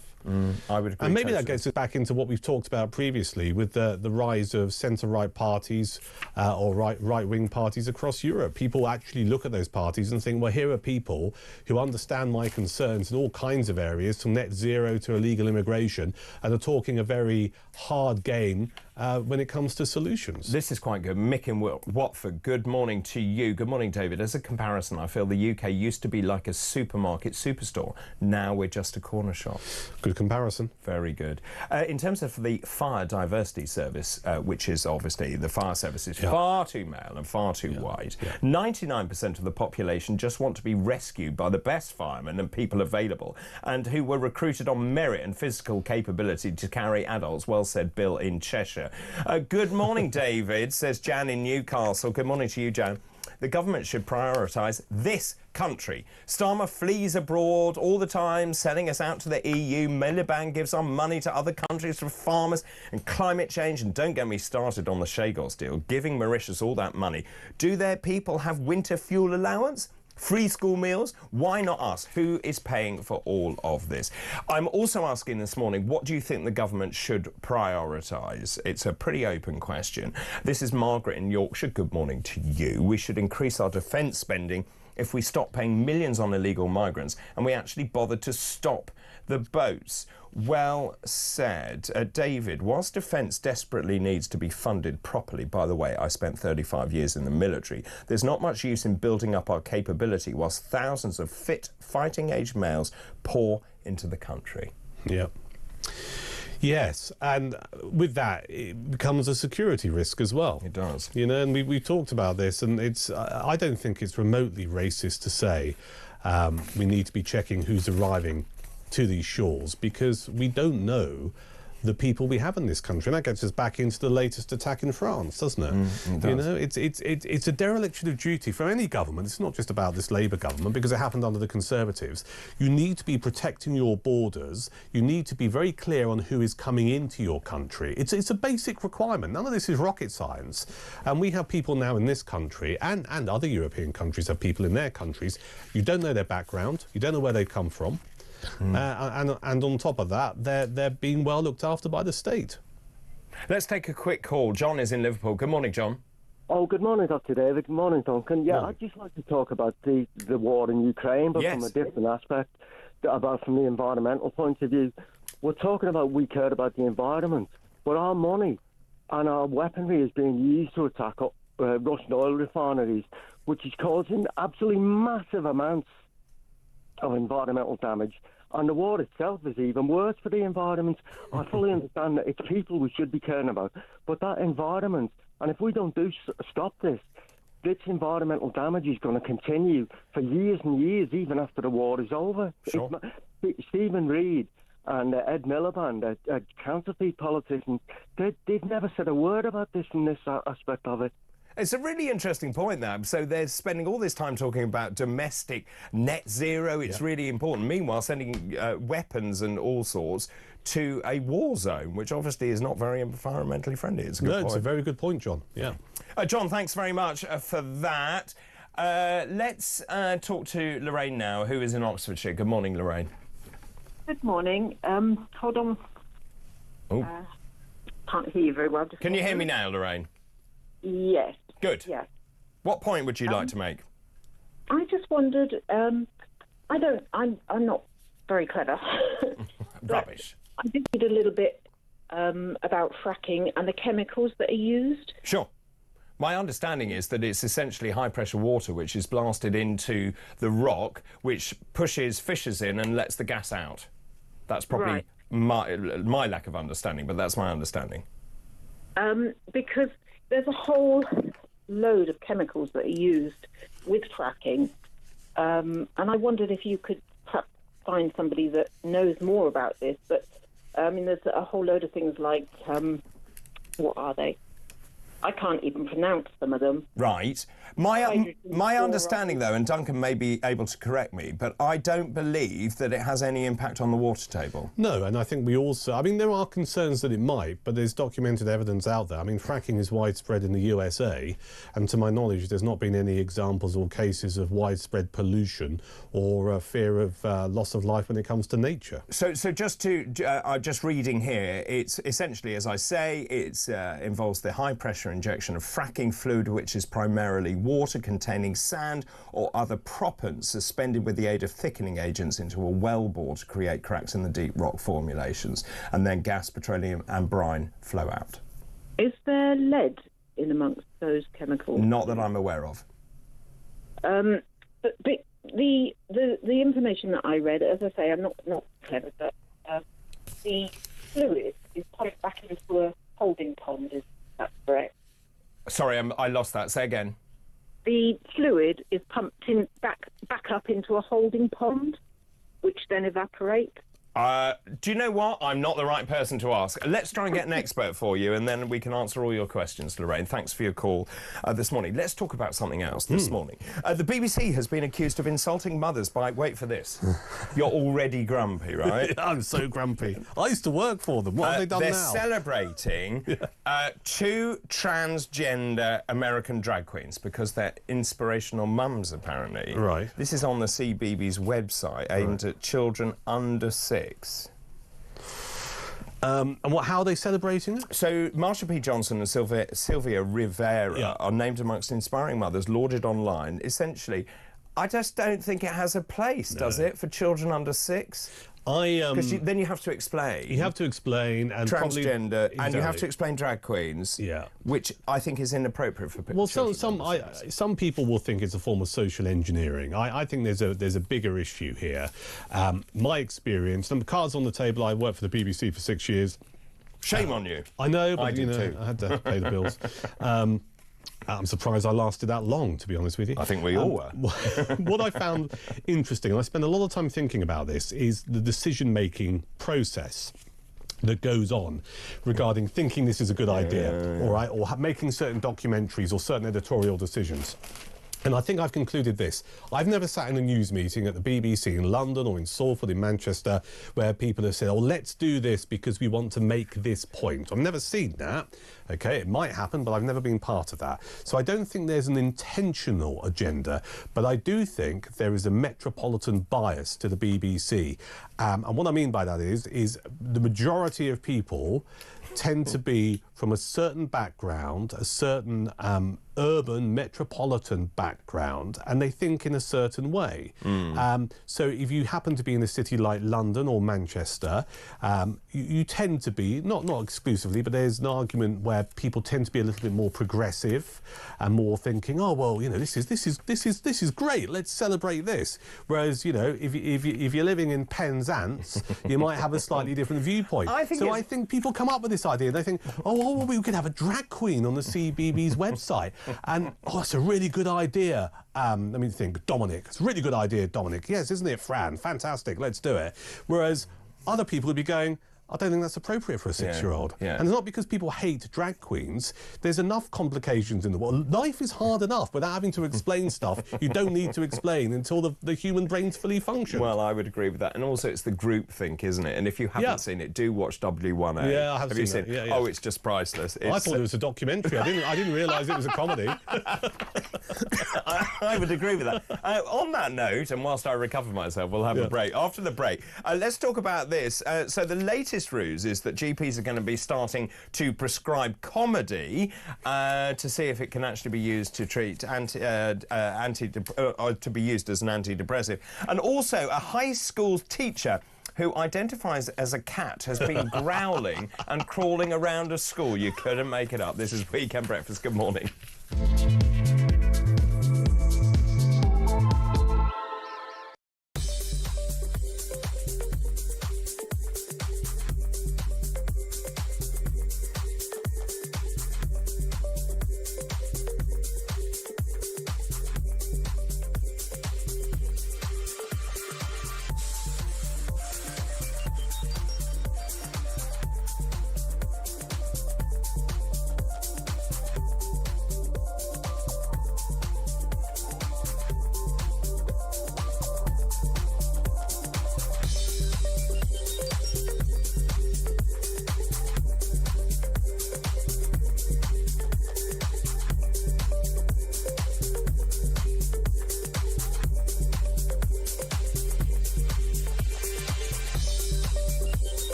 Trump had asked Zelensky for an accounting of the $350 billion that we had given, and they can only provide accounting for about $90 billion. Well, that raises a big question, especially with what's going on with Doge and Elon Musk discovering all sorts of fraud and waste and recirculating money to where it maybe shouldn't go. Donald Trump plays a long game.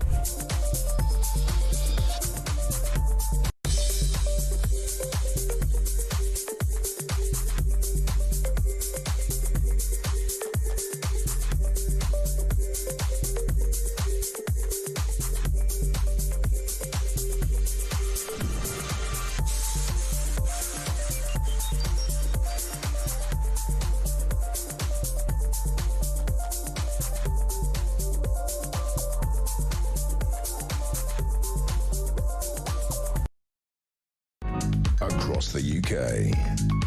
On DAB+, on your smart speaker, on your smart TV, and on your side. This is Talk. Welcome back. Thanks for all your messages. Keep all of those coming in. Got loads of calls to get through as well. Hi, David, says Natasha. I looked online recently to see an advert for my county fire service, Duncan. Oh, yeah. It was full of pictures of rainbow fire engines, and a large part of the blurb was about how disabled friendly they are. If it wasn't so dangerous, it would be funny. Ooh. I mean, are we just... No, well, there's a lot to unpack there. Yeah. I mean, are we just grumpy old men? Because, I mean, I want everywhere to be disabled friendly, but I can't help but think there are certain disabilities that probably wouldn't work in the fire service. Can I say that? Yeah. Right. Because it's common sense. Well, we are the home of common sense. Well, we are, yes. This one says, Doctor, how many right-wing people are employed in The Guardian? None. Is this discrimination? This is Chris in Chester. Thank you. No, you've got a great point there. Good morning, Dr. David, says Francis Moore. Good morning to you. And the very sensible Duncan. Thank you. Someone different. Someone different. Right, about the fire service, people have got very short memories. LA went very woke for diversity, and look what happened there. Yeah. The Daily Skeptic published a good story this morning about fires decreasing in the USA compared to historic levels, much to the chagrin of those who support net zero. Come summer, we will have issues on our moorland in areas like the New Forest, where the Green Lobby are inhibiting proper management, like strip burning. Good morning, David, says Colin Doughty. The government should privatise doing a proper job. Oh, prioritise, not privatise. Prioritise doing a proper job and stop being anti-British values. Does this mean I'll get a visit from the old Bill now? No, David, privatise it all. Anna in Surrey, good morning to you. Immigration needs to be stopped for 5 years. All illegals and overstayers should be in detention centres and never allowed to stay. Immigration causes shortages of houses, doctors, dentists, school places, care home places, crowded roads, and the mass increase in crime. It is the cause of structural and societal breakdown. If you don't address this, there is no point in trying anything else. If you want to see the future, look at London and Bradford. Both are crime-ridden cesspits. I'm not sure I'd agree with that. No, but I mean, I don't think I've ever been to Bradford, but I'm talking about London. London has certainly changed. It has changed. Over the years. I don't think it's a cesspit, but certainly I think there are crimes that take place that are not getting dealt with. I think your point is really valid. We don't speak out. I've said this repeatedly about East London. I don't recognise it.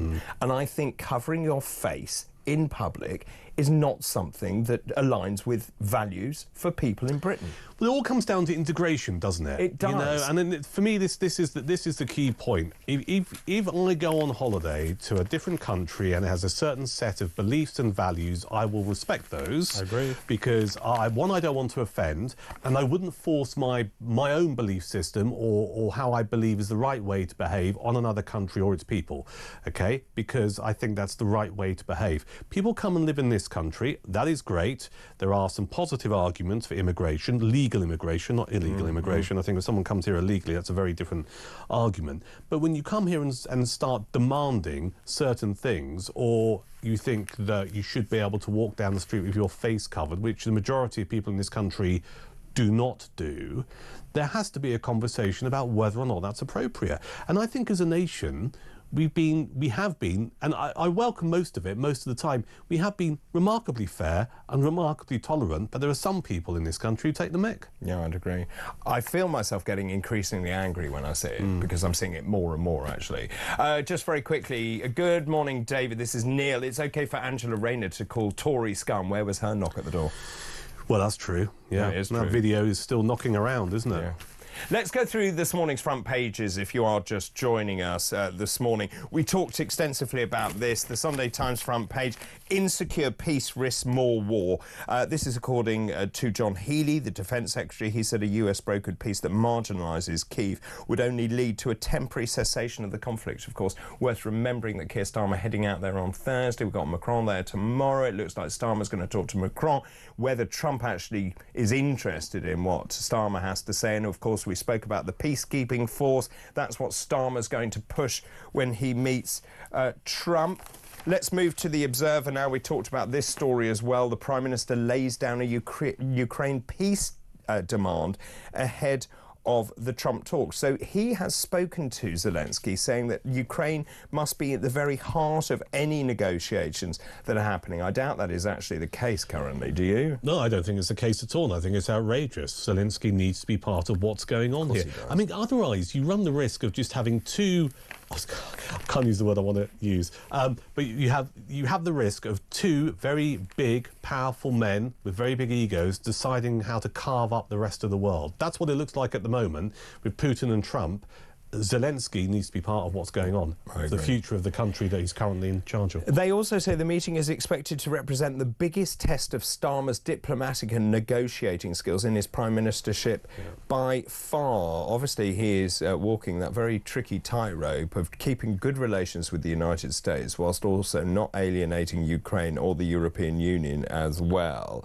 David Lammy, the great intellect, is going to impose the largest package of sanctions against Moscow since the conflict began, in a new attempt to harm Russia's economy and the supply of weapons to the front line. The Sunday Telegraph, we spoke about this as well. The Prime Minister looks at faster boost for defence. Sir Keir Starmer is considering boosting defence spending sooner than previously thought. Whether he goes from 2.3% to 2.5 to 2.8, does he go to 3? It remains to be seen.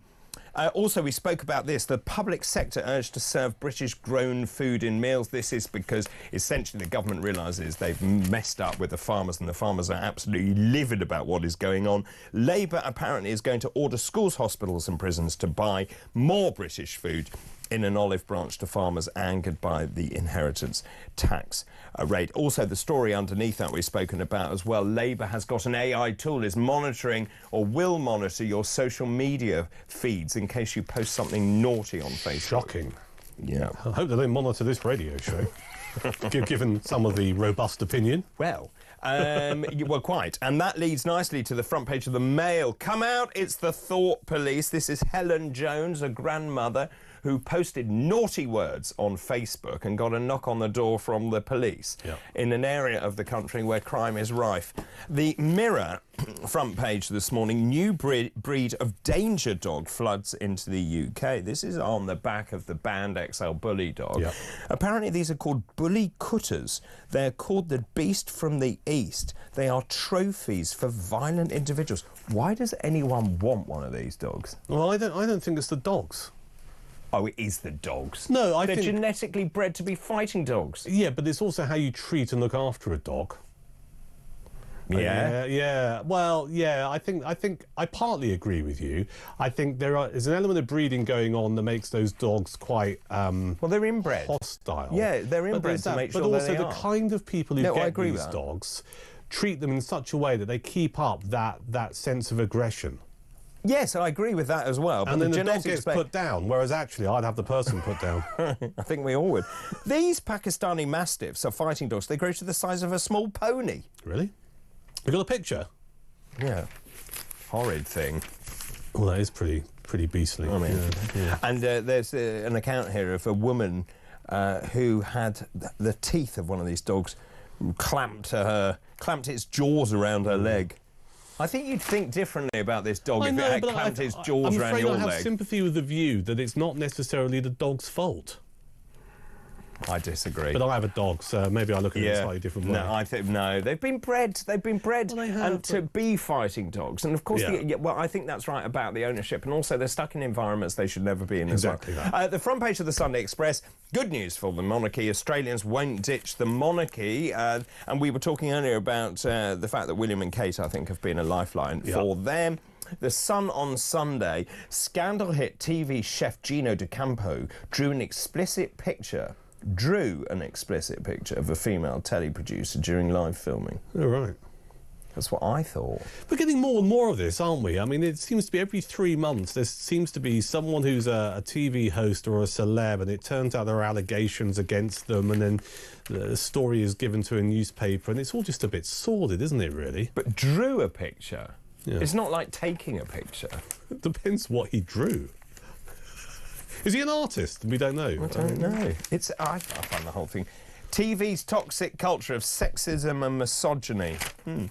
And the Daily Star, apparently, Blokes, we're well and truly in the doghouse. Bad news, gents. Our wives and girlfriends reckon mutts are more dependable and less whiffy than their other halves.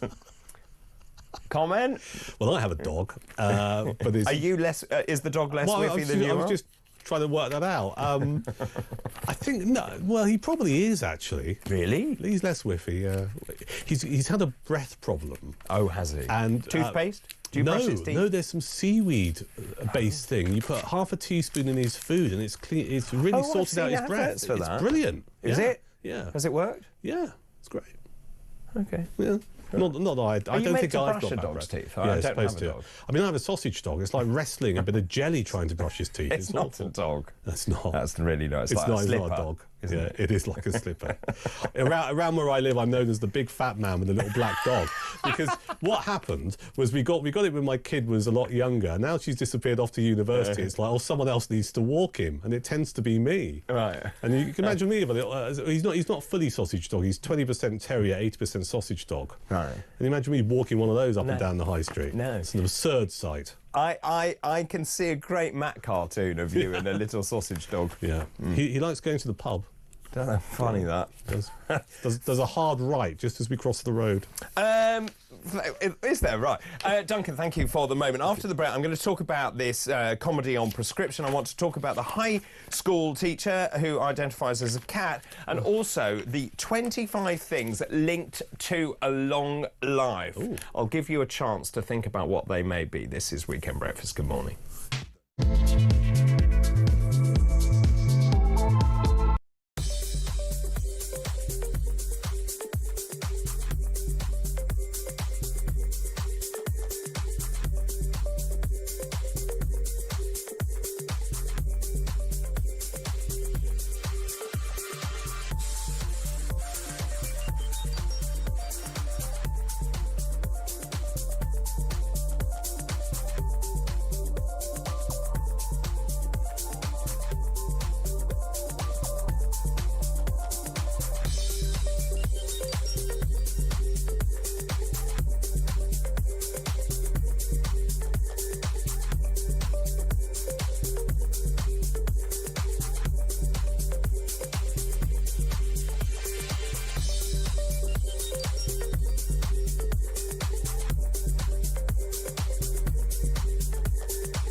Across the UK, on DAB+, on your smart speaker, on your smart TV, and on your side.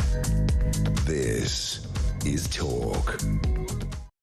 7:40. David, we attended a Conservative conference in Manchester, and to say the least, we found the police unpleasant. However, at the conference in Birmingham, it was quite different. Great police officers. Hi, David and Duncan. Great show as always. Have the police forgotten there were over 3 million people petitioning to sack Starmer? Are we all going to be arrested? That's Deborah in Essex.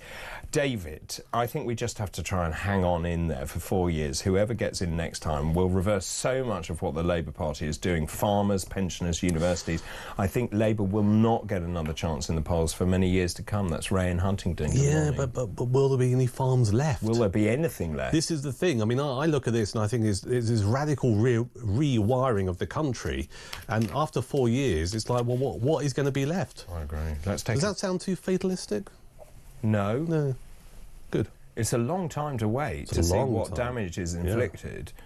Let's take a call. Andrew is in South Wales. Good morning. Hi. Hi, Dave. How's it going? Yeah, good, thanks very much. What's on your mind this morning? Well, I just wanted to discuss the Ukraine-Russia conflict you and Duncan have been talking about. And I think that what I want to talk to Duncan about and yourselves is, why are we looking at this like a football match? You know, how come that if we say, oh, are we giving money to Zelensky, then all of a sudden it's, oh, well, you must be on Putin's side then, or, well, you know, you're a Putin apologist. And it's like, from my perspective, I'm like, look, We can accept Putin started the war. We can accept Putin as a dictator. But hold on a second, this Zelensky's not a perfect character either. Why can't we look into both of them, you know? I mean, and there's always the correlation that if we don't stop Putin, he'll be like Hitler, you know, and everyone, which I think is ludicrous. I don't think he'll take over the rest of Europe. But people are forgetting the analogy with Stalin. The amount of money that we pumped into Stalin, shared our science, and after the war, we had the Cold War. So we should be very careful about giving any person who's not, you know, who's kind of corrupt any money at all, because that's going to hurt us in the future, whether we like it or not. And why can't we have like a UN? I know the UN isn't so great these days, but why can't we have a UN so that everyone who's participating, the control is taken away from Zelensky to a degree. Everyone knows where the money is being spent, where the soldiers are going. I don't think that's such a bad idea at all. I think, why are we giving money to Zelensky or to the Ukrainian military commanders when they've already lost $100 billion? I mean, it's not an amount of money you lose down the back of the soldier. Let me just ask Duncan about that. We spoke in a sort of maverick terms about, in many ways, the war. Does it help Zelensky to keep the war going? That's what people have said, which was pretty crude, actually, saying that it helped his status on the world stage, and that is certainly true. Also, we don't know true accountability of all that money. But at the same time, the flip side to that is it is a sovereign country, and therefore he is the leader, democratically elected leader of that country.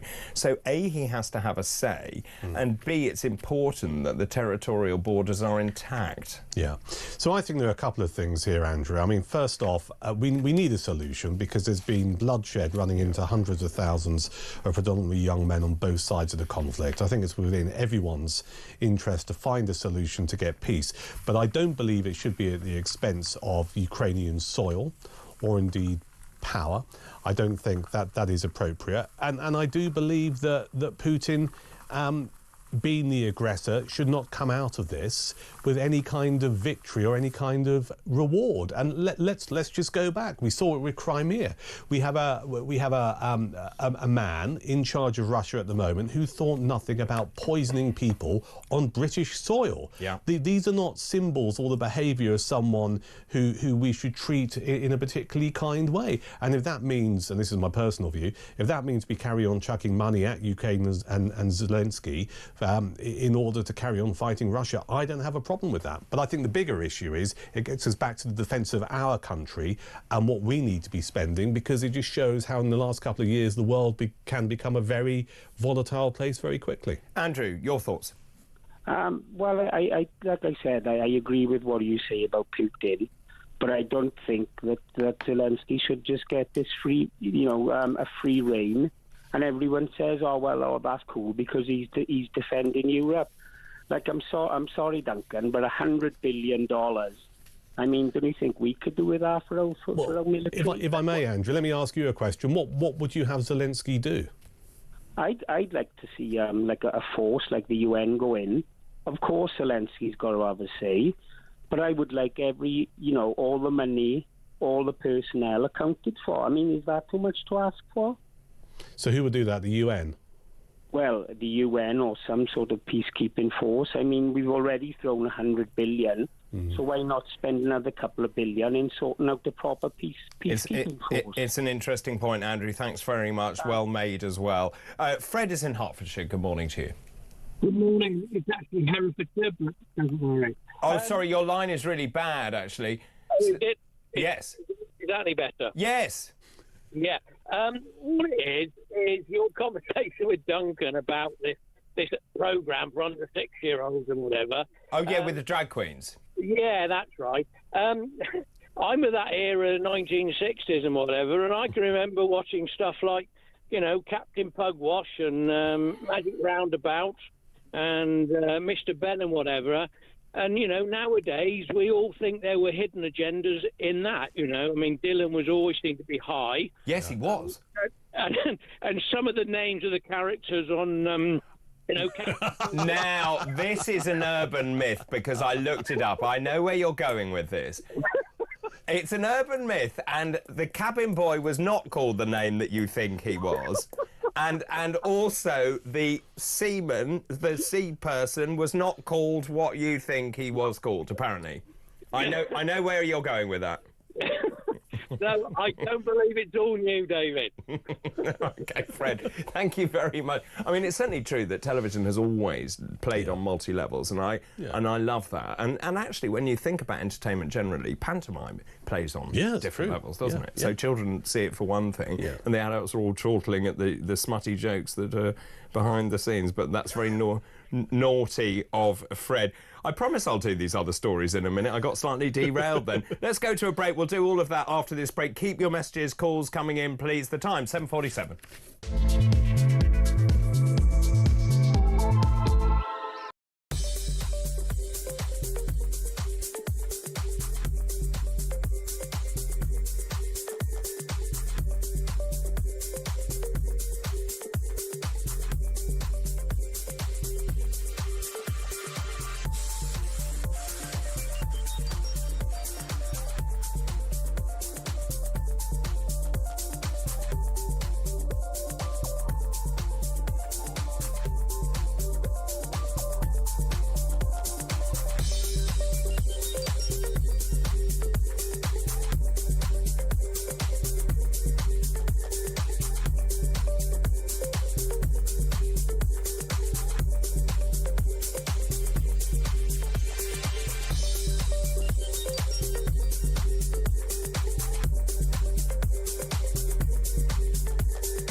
We could be drilling, pumping and getting good old cash money, being self-sufficient and become an exporter. Use all that gorgeous money to build hospitals, schools, invest in the technology of the future and actually do what we've done for centuries, which is actually be at the forefront of innovation. We are the country that basically bought the world televisions, telephones, computers, the internet, vaccines, steam engines. I mean, it's amazing what Britain has done in the past for our tiny little island nation until these bozos came along and decided they wanted us to be in a doom loop of forever decline.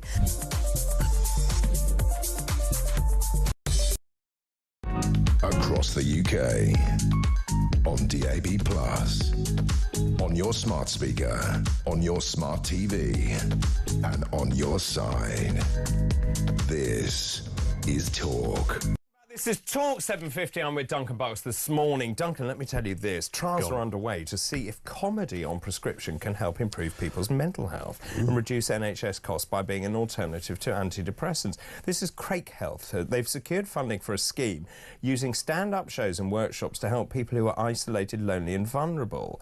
They're working with the comedy industry, communities and organisations. The work is being supported by Stroud MP, Dr Simon Ofer, who helped pioneer social prescriptions in Gloucestershire. He's right. He talks about the overprescription of antidepressant medication. He says we need to make people laugh. I just don't know that it needs to be done on prescription. No, I mean, the figure here is 8.7 million people in England took antidepressants in 2023/2024. That's an increase of 2.1% compared to the previous year. So there are people who, for whatever reason, are depressed, and I use that word with respect. But you're right. It's about finding the joy in life, and comedy does help. I don't think it needs to be on prescription. You're not going to send someone home and say, go and watch 40 Towers or W1A or whatever. It's a great idea, but though. you should. You should. Also, if you made energy bills cheaper, if people had more money in their pocket, they wouldn't be so blinking miserable. Well, let's look at the cause of depression, because of course there might be things in your personal life that are causing that, but I think it's a pretty hard life at the moment in terms of the country and the world we operate in. You know, if you listen to what we've been talking about, you know, you can argue things are quite bleak. Yeah. Sorry, I just saw a message from Carol Decker pop up. Oh, yeah? Yeah. Who's been very cheeky and talking about Mrs. Slocum, actually. On Oh, really? Why Are You Being Served? Love Carol Decker. Yeah. We love Carol Decker. Love Good to morning. pow. Good morning, Carol. And we love to pow, yeah. Also, so that's that. Now, wait for this one. An Australian high school teacher has come under fire from concerned parents, apparently. Well, it came from you, this one, didn't it? Yeah. Do you want to tell the story? I haven't got the story in front of me, so you do the detail and I'll just make the grumpy noises. This is a high school teacher in Australia who's come under fire from concerned parents because the teacher, wait for this, is identifying as a cat and acting strangely in front of students. This is at Marsden States High School in Logan City in Queensland. The teacher asked the students to refer to her as Miss Purr, hissed at students and licked the back of her hands. Photos showing her wearing a cat ear headband and a lanyard that reads "Purr in class" fueled parents' concerns that she was behaving inappropriately in class. One parent said the teacher made her daughter purr for a lollipop. The teacher growled at students when they weren't paying attention in class, and she sits in class and licks her hands. It's nuts. What? It's completely nuts. It is completely. What are we doing? Well, I'm just incredulous, and it comes back to something we were talking about earlier. We put up with this stuff. You know, it's just like, oh, well, she wants to be a cat, let her carry on. No, don't let her carry on. It's not normal behaviour. It's not normal in front of a child. It's not normal in front of a child. And, you know, I saw something the other day. I was getting off at a train station, and I had to do a double take, and I'm going to choose my words a little bit carefully. But there was I would say, a young woman in her 20s. She had pink hair, and she had glued-on horns.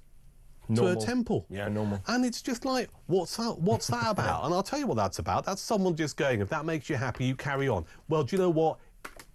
It shouldn't make you happy. If you think that wearing horns, walking around a platform station in Sussex is an acceptable thing to do, you need to go and talk to someone about it. But maybe you're just grumpy. No, I don't think I am grumpy. You are grumpy. Am I grumpy? Yeah. How is it coming across? It's just... Why would you think it's all right for a female teacher to act like a cat in front of the children she's supposed to be educating? Well, where's the defence for that? It's inclusivity. Is it? Yeah, you've got to be inclusive for people who identify as cats. Well, Miss Purr can do one, as far as I'm concerned. I would agree.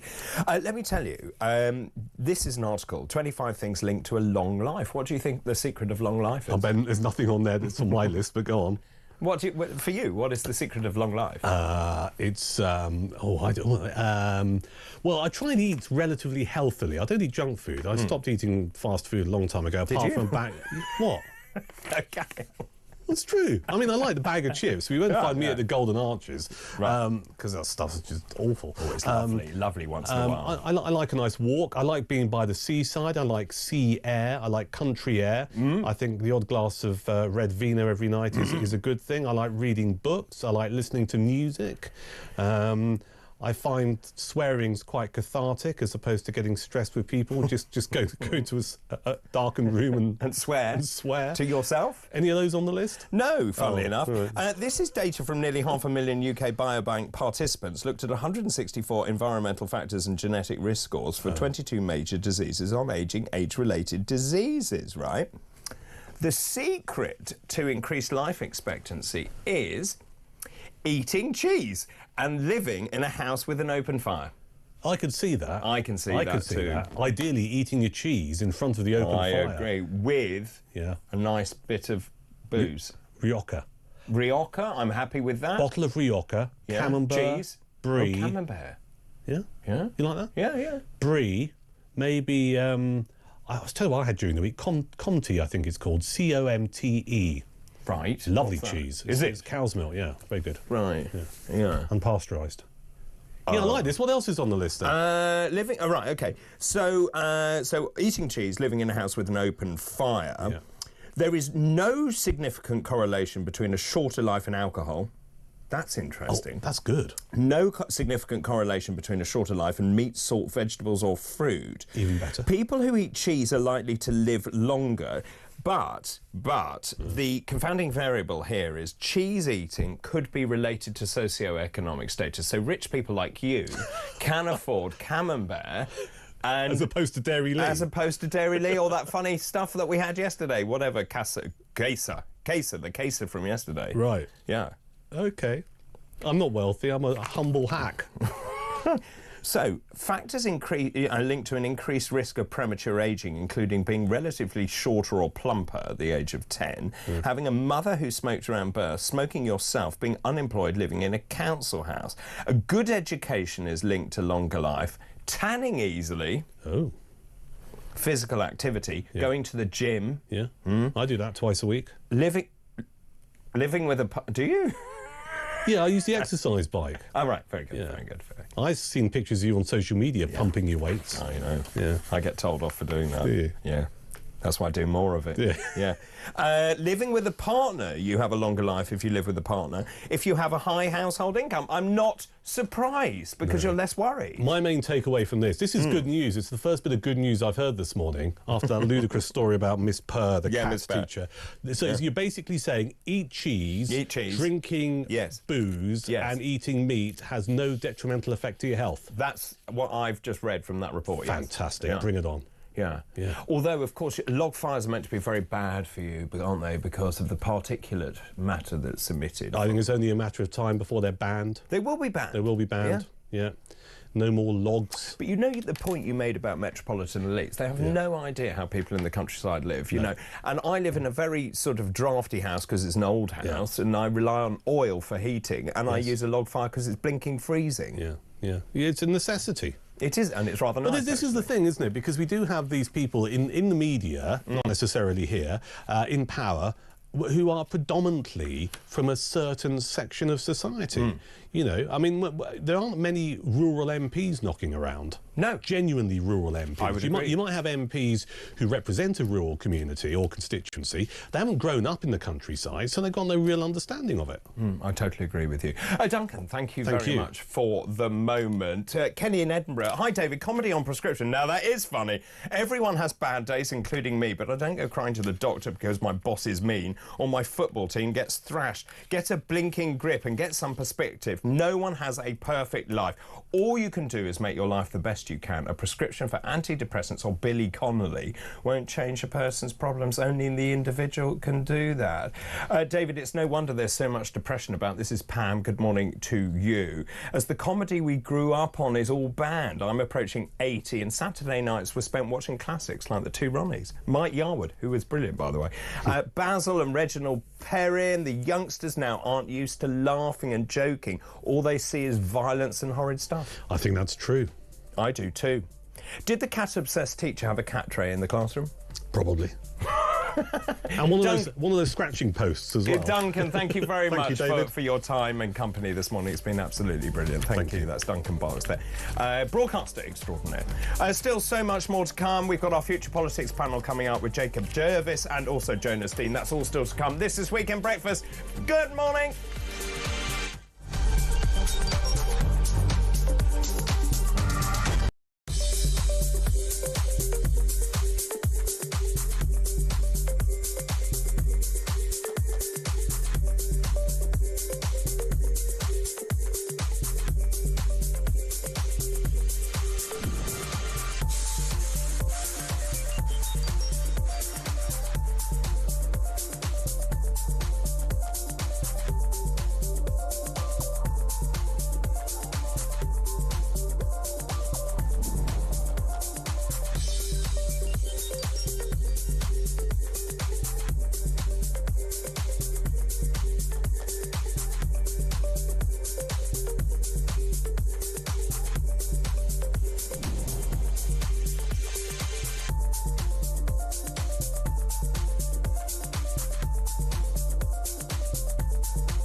the UK.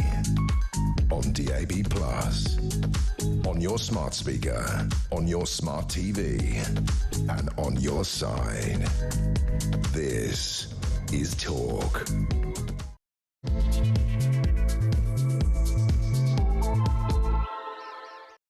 Hello, a very good morning to you. Just after 8 o'clock now on Sunday, February the 23rd. I'm David Bull, and this is Weekend Breakfast. Good morning. Great news for you this morning because today is Banana Bread Day. That's right. It's time to pick up some bananas, flour, sugar, eggs, and celebrate by baking your own banana bread. Now, apparently, the origins of banana bread can be traced back to the early 20th century, gaining popularity during the Great Depression of the 1930s.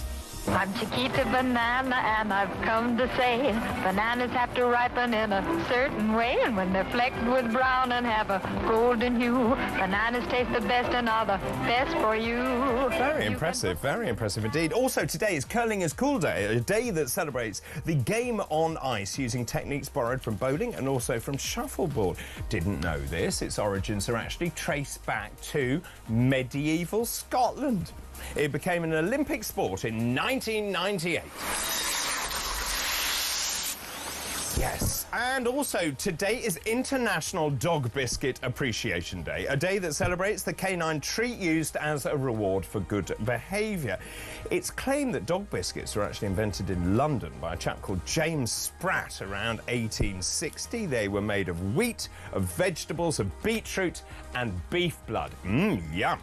One for all and all for one. Musket hounds are always ready. One for all and all for one. Helping everybody. And of course, that was Dogtanian and the Musker Hounds there in fine fettle. Right, let's move on to today's fascinating facts. Today's fascinating facts. Now, I've got some new ones for you this hour. In 1953, in Britain, an amnesty offered to World War II deserters brought in applications from more than 3,000 servicemen. On this day in 1995 was the death of James Alfred Wright. Who was he? Well, he was a vet and author of All Creatures Great and Small, of course, also known as James Herriot. On this day in 2013, prayers were said for Pope Benedict the 16th during a mass at Westminster Cathedral as the pontiff prepared to step down at the end of the month. He was the first pope to resign in nearly 600 years. And those are this hour's fascinating facts. Weekend breakfast, feel alive and right. With David Bull, everything's just right.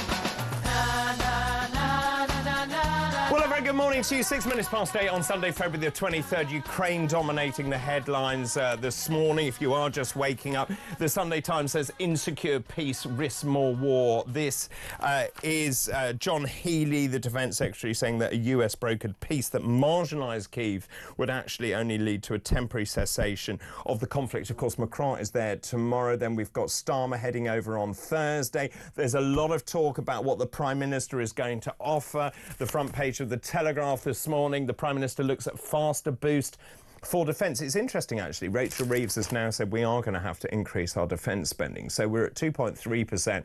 To get up to 2.5% is about 6 billion quid a year. Well, obviously, they have to find that money. Now, we've been talking about this morning. Where does the money come from? Well, ditching the Chagos deal would be a very good idea. Actually, getting rid of this net zero nonsense would also be a very good idea. Also, that reminds me, on one of the pages of the Telegraph here, Ed Miliband playing into Putin's hands, decommissioning of fracking sites. He's been accused of playing into Putin's hands. He waves through a plan to plug Britain's only shale gas wells with cement. What a brilliant idea that is not. The Energy Secretary has greenlit plans to permanently decommission the fracking sites, which are said to contain enough energy to power the UK for decades. Yesterday, senior parliamentarians made an 11th hour push to save the gas reserves in Lancashire as cement mixers arrived on sites. Also, The Observer this morning, the Prime Minister lays down a Ukraine peace demand ahead of Trump talks. He spoke to Zelensky and said you need to be part of that. Lots of other stories as well. A grandmother received a visit from police because she'd written nasty, hurty words on Facebook. And then good news for the monarchy as well this morning.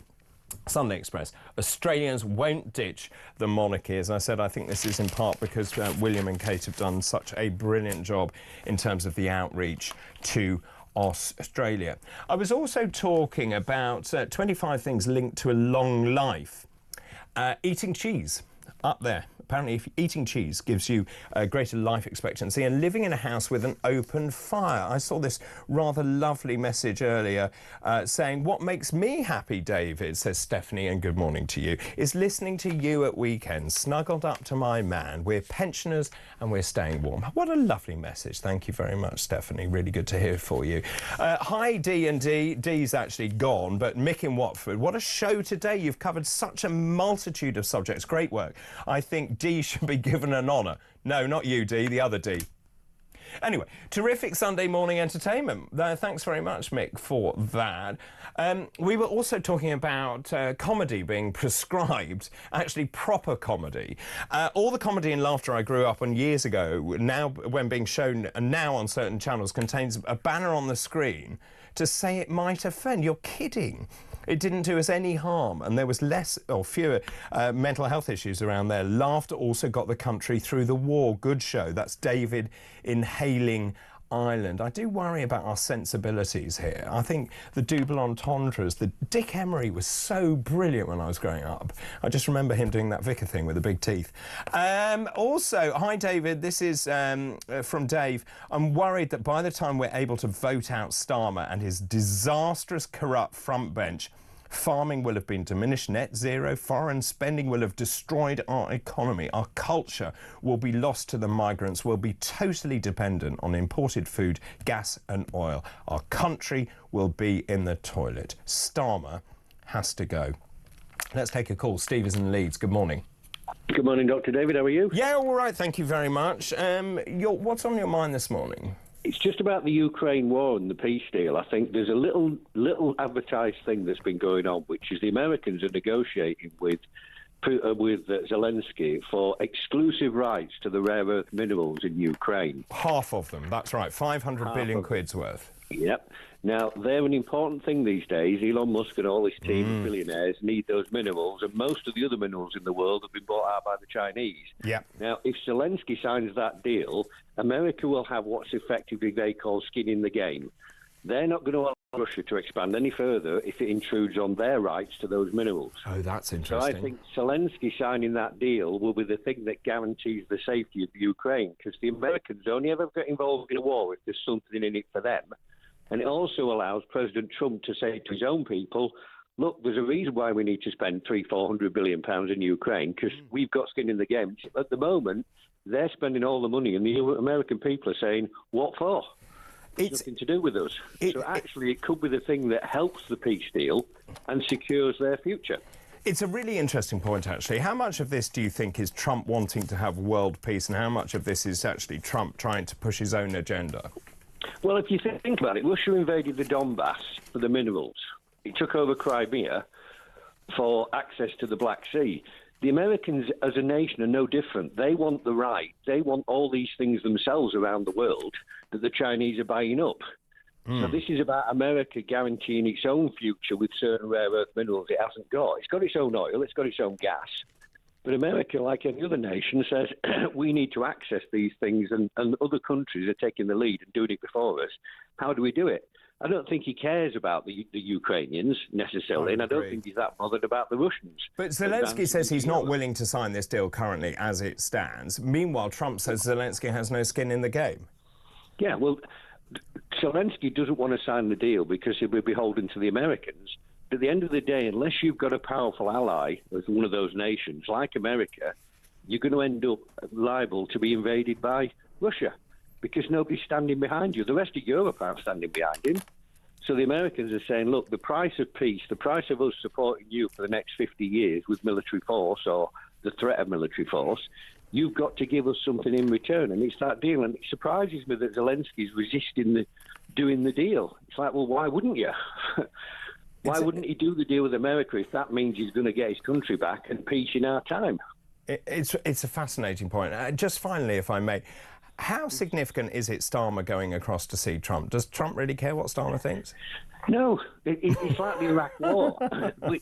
They want us to join because it makes it look good on the world stage. It's not America being imperialist as a one-nation power. We're in it with the British, so that makes somehow that adds legitimacy, like the Iraq War. But the Iraq War, remember, the Americans had signed all the big deals for reconstruction with American companies before they fired a single missile. It's all about the profit for the Americans. You know, they profited out of the Second World War, and we paid for it till 1975. They don't go to war unless there's a profit in it. That's America. It's a commercial country. Interesting. Steve, really good to talk to you. Thank you very much. Yeah. Some real sort of points there to think and chew over. That's Steve in Leeds. Now, though, it's time for our Future Politics panel. The Future Politics panel. Well, this morning, Jacob Jervis, who's a Reform UK member, and Jonas Dean, political commentator, joined me this morning. Good morning. Morning. How are you both? Very good, thank you. Good, and you're new to the show as well. Now, just tell us, we've met, obviously, before. I think we had quite a heated argument last time. We did. Yes. Good intellectual discussion. It was good. Yeah, good. And tell everyone a little bit about yourself. I'm 17, from the northeast, Billingham. I go to Middlesbrough College, study business management, run a couple of football teams, and yeah, love football. Wow, you've run football teams at 17. That's pretty impressive. Cheers. And so, just politically, obviously, you're on a different side. Tell us about your politics. I kind of think we've just come away from common sense. You know, I don't even think it's necessarily about left or right divide anymore. It just feels like, yeah, like I say, it would be nice to return to some values of common sense and, you know, putting us first a little bit sometimes. I don't think anyone would disagree with that. Let me just start, if I may. Let's just talk about these stories which are in the press this morning about Ukraine and about the deal and the amount of GDP that we're going to be spending and this insecure peace. Just in terms of that, Jonas, where do you stand on this? Because this is a very fast-moving set of events. Trump lobbing grenades in there, seeing the reaction, Europe panicking. You've then got Macron going over. You've got Starmer going over as well to see Trump. We look like we're going to spend more of our GDP. What did you make of the last caller saying this is all about profit in the end? So... it's hard to know where to start because there is a lot of different factors going on here. For a long time, people within the Ministry of Defence, within the Army have been saying that the UK Armed Forces is not strong enough, has been hollowed out and is not prepared. That needs to change, and that is one thing.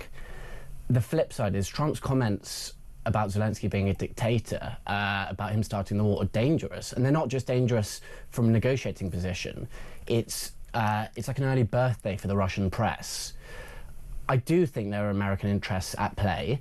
There hasn't been enough coverage about the fact that US has has threatened to withdraw Starlink, so the internet connection. Yeah, we did it this morning. From Ukraine because of a deal about critical minerals. Apparently he can't do so because of Poland's deal with Starlink, but... Yeah, and but look, that is, if there's ever been a red flag to show there's vested US interest, that's it.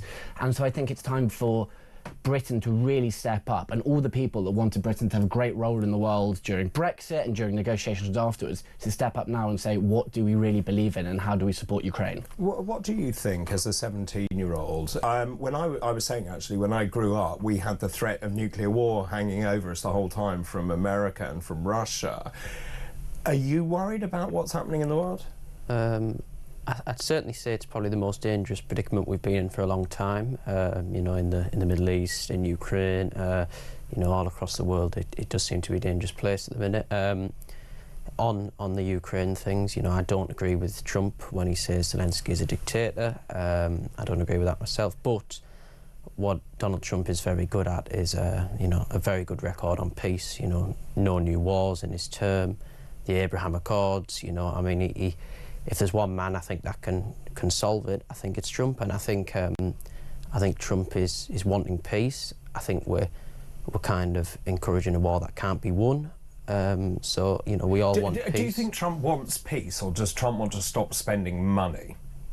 Probably both, but no, I think Trump definitely wants peace. I don't just buy in the argument it's all for profit, no. And do you get this? Is Trump? You said that, you know, and he's made it very clear that under his watch it wouldn't have happened. Is that because he's also a bully? I don't know if bully's the right word, but I think he's good at reading the room. I think he's a businessman. I think Without doubt. Yeah, I think he. You know, like I said, he reads the room well. When he walks in there, you know, I do think people, you know, they're almost think, oh, what's he got to say? But no, I think he believes in peace, and yes, he probably doesn't want to keep funding it, but you know, it's a big cost. Can I just ask you this, because it would affect you? A former NATO commander has called for the UK to consider conscripting 30,000 Britons a year in order to boost the country's depleted armed forces. This is General Sir Richard Sharef, a retired senior British Army officer, urged the UK and NATO allies to prepare for war with Russia. Those are pretty chilling words. He said Donald Trump's betrayal of Ukraine should fire a starting gun for Western nations. Also, General Sir Nick Carter, who served as Chief of Defence Staff between 2018 and 2021, said the UK's armed forces were remarkably hollow after decades of neglect. I don't think anyone disagrees with that. Would you feel happy fighting for your country?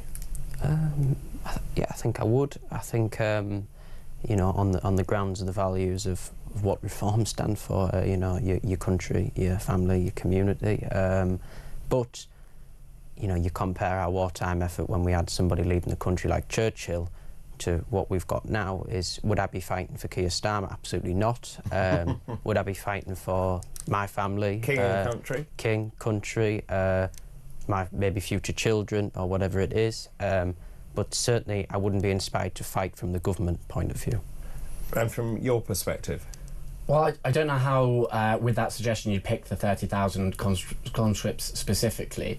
But let's say you were conscripted. If I was conscripted, it comes down to am I fighting for a just and proper cause? I don't think you have a say in it, do you, if you're conscripted? Yeah, well, I suppose if I don't have a say in it, then I don't have a say in it at all. Look, I think... Would you feel... So if you were conscripted, how would you feel? Because these are real pressing issues, and I actually think it's quite possible. Yeah, and well... look, we hear stories of the Second World War, the First World War, and times of conscription and the sacrifices, and it feels like such a million miles away in terms of where we are in history. And then you read what's going on in the world, and the world's never been more dangerous. I also think there are echoes, and you learn from history. Yeah, we've seen it all before. Well, we should be learning more. We should be learning more. But so let's go back to that. If you were conscripted, would you fight for this country? So if I felt like it was a genuine existential threat to Britain and not a sort of But if you're conscripted, I don't think you can then write a letter to the government saying, I'm not sure on balance of merit whether this is a good idea. So I think you're either called up or you're not called Sure. up. So I guess you're asking how would I feel about the thing. Yeah. So and the same way that you said you'd be unhappy to fight for Keir Starmer, but you would for King and Country. I think it comes down to, is there a genuine existential threat to the country? You know, if they sent me to Iraq or to Afghanistan, knowing what had happened there, I'd feel very different to if there was a Russian invasion to the UK. So for someone of your age at 17, you're obviously very politically astute. I'm not sure that's the case for all 17-year-olds. Looking amongst your peer group, though, how would they react if they were told that they're being called up to fight for this country? Do you think, out of your friendship group? I think on the whole it would get a positive reaction. Obviously, again, well, not positive's the wrong word, isn't it? Because war should always be the last resort to everything. But you know, the times we're in at the minute, I don't know. I think as Jonas rightly said, I think if there was kind of a bit of an evidence that it was the right thing to do, and it was, you know, in our interests, if we have to protect this country, so be it. Yeah, and I'd like to think my friends would rally up and have a go. Can I just ask you, though, joining a political party at 17, and obviously people do that, and they've always done that, what made you become involved in politics as a young person? I've always kind of had an interest. I think it's just, even in my short lifetime, we've seen things just gradually get worse and worse and worse. You know, the main two parties have run up a national debt of about 2.8 trillion.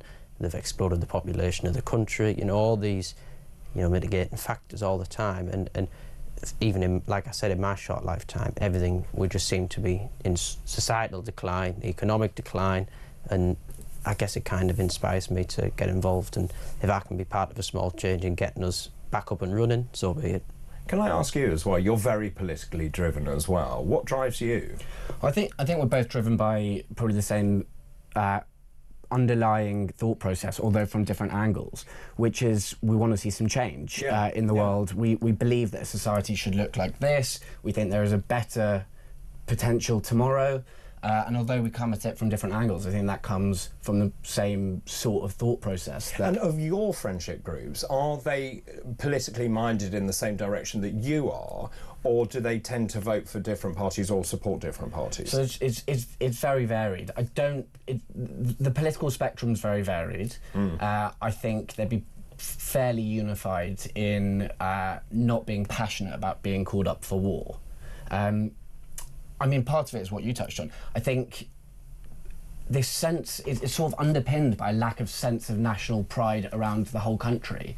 Maybe that's from the media constantly talking about how bad everything is, no sense of national unity. But you have to think, if you're asking someone to die for their country or to potentially die for their country, what is the fight for? I'm just particularly struck, and I've never seen it in my lifetime before, where lots of young people are moving towards right-of-centre parties. I've never seen that, because you're most left-wing, allegedly you're most left-wing when you're younger. Why do you think that is, if that is true? Like I said before, I think the left and right thing is kind of becoming outdated. I think we're almost seeing things where it's just like, it's blowing my mind, you know. You know, like with the European Convention and things like that. Some people are being allowed to stay. I mean, it's just all these little things, and you know, you read it, you see it, and yeah, I guess, like I said before about common sense, it really does feel as if everybody, even people I speak to on the left, even they may be supporting the Labour Party through gritted teeth, but they're not really impressed or passionate about what they're doing. I think... sorry, what's the... Well, I was just going to ask you to respond to that. Are people... It's quite an interesting point, but you're seeing this... You're definitely seeing young people disenfranchised, feeling they have no future, but they're turning to right-of-centre parties, and that I find extraordinary. Definitely. Well, look, it's going both ways. People want change, people want something different, people are bored of sort of centrism and very, very minuscule change in policy and undelivered promises. Young people don't feel a sense of national pride. You learn... Is that true? I think that's true. Is that true? I think it depends who. I mean, there was 50% in a recent poll that thought the UK was racist, and to me things like that is exactly why I am sat here now, because it's just utter nonsense. But it's sad, because if 50% of the young people in this country think we're racist, we failed massively. I think look, the left and right divide doesn't exist the same way it used to. I think the political parties can learn from that. It's not how it used to be. I think it's a totally different sort of patriotism when you're young, young these days, in terms of we believe that we could be better. It's different to learning from veterans that fought for what they would call Great Britain. The seeds of sort of distrust and distaste for Britain doesn't do anything good for national unity. There are big problems, but there are many things to be proud of. Gentlemen, thank you for the moment. We have to go to a break. Let's have a competition time. Here's your chance to win £25,000.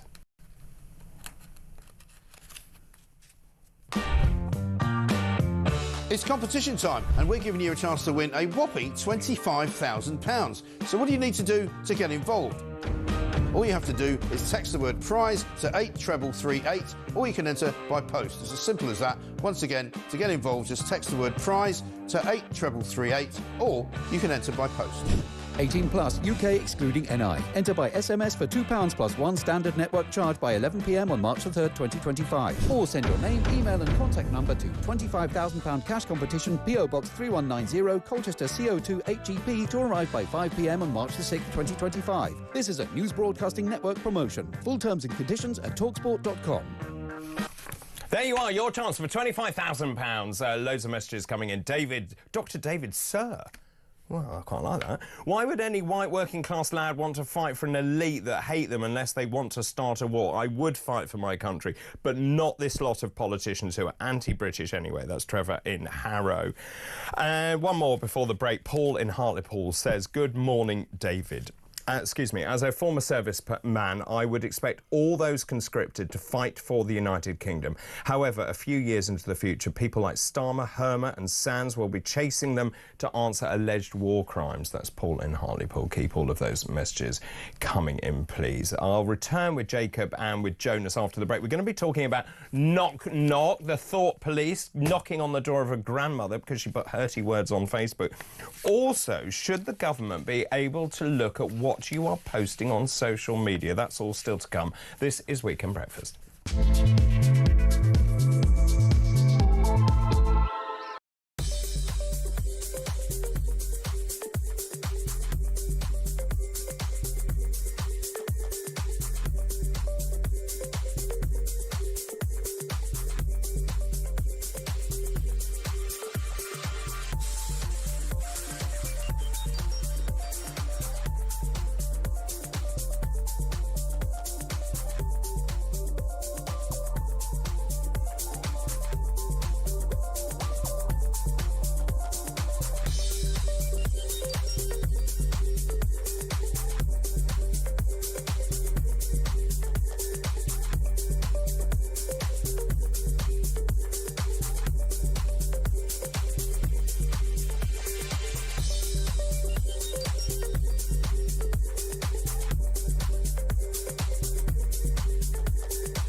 Across the UK, on DAB+, on your smart speaker, on your smart TV, and on your side.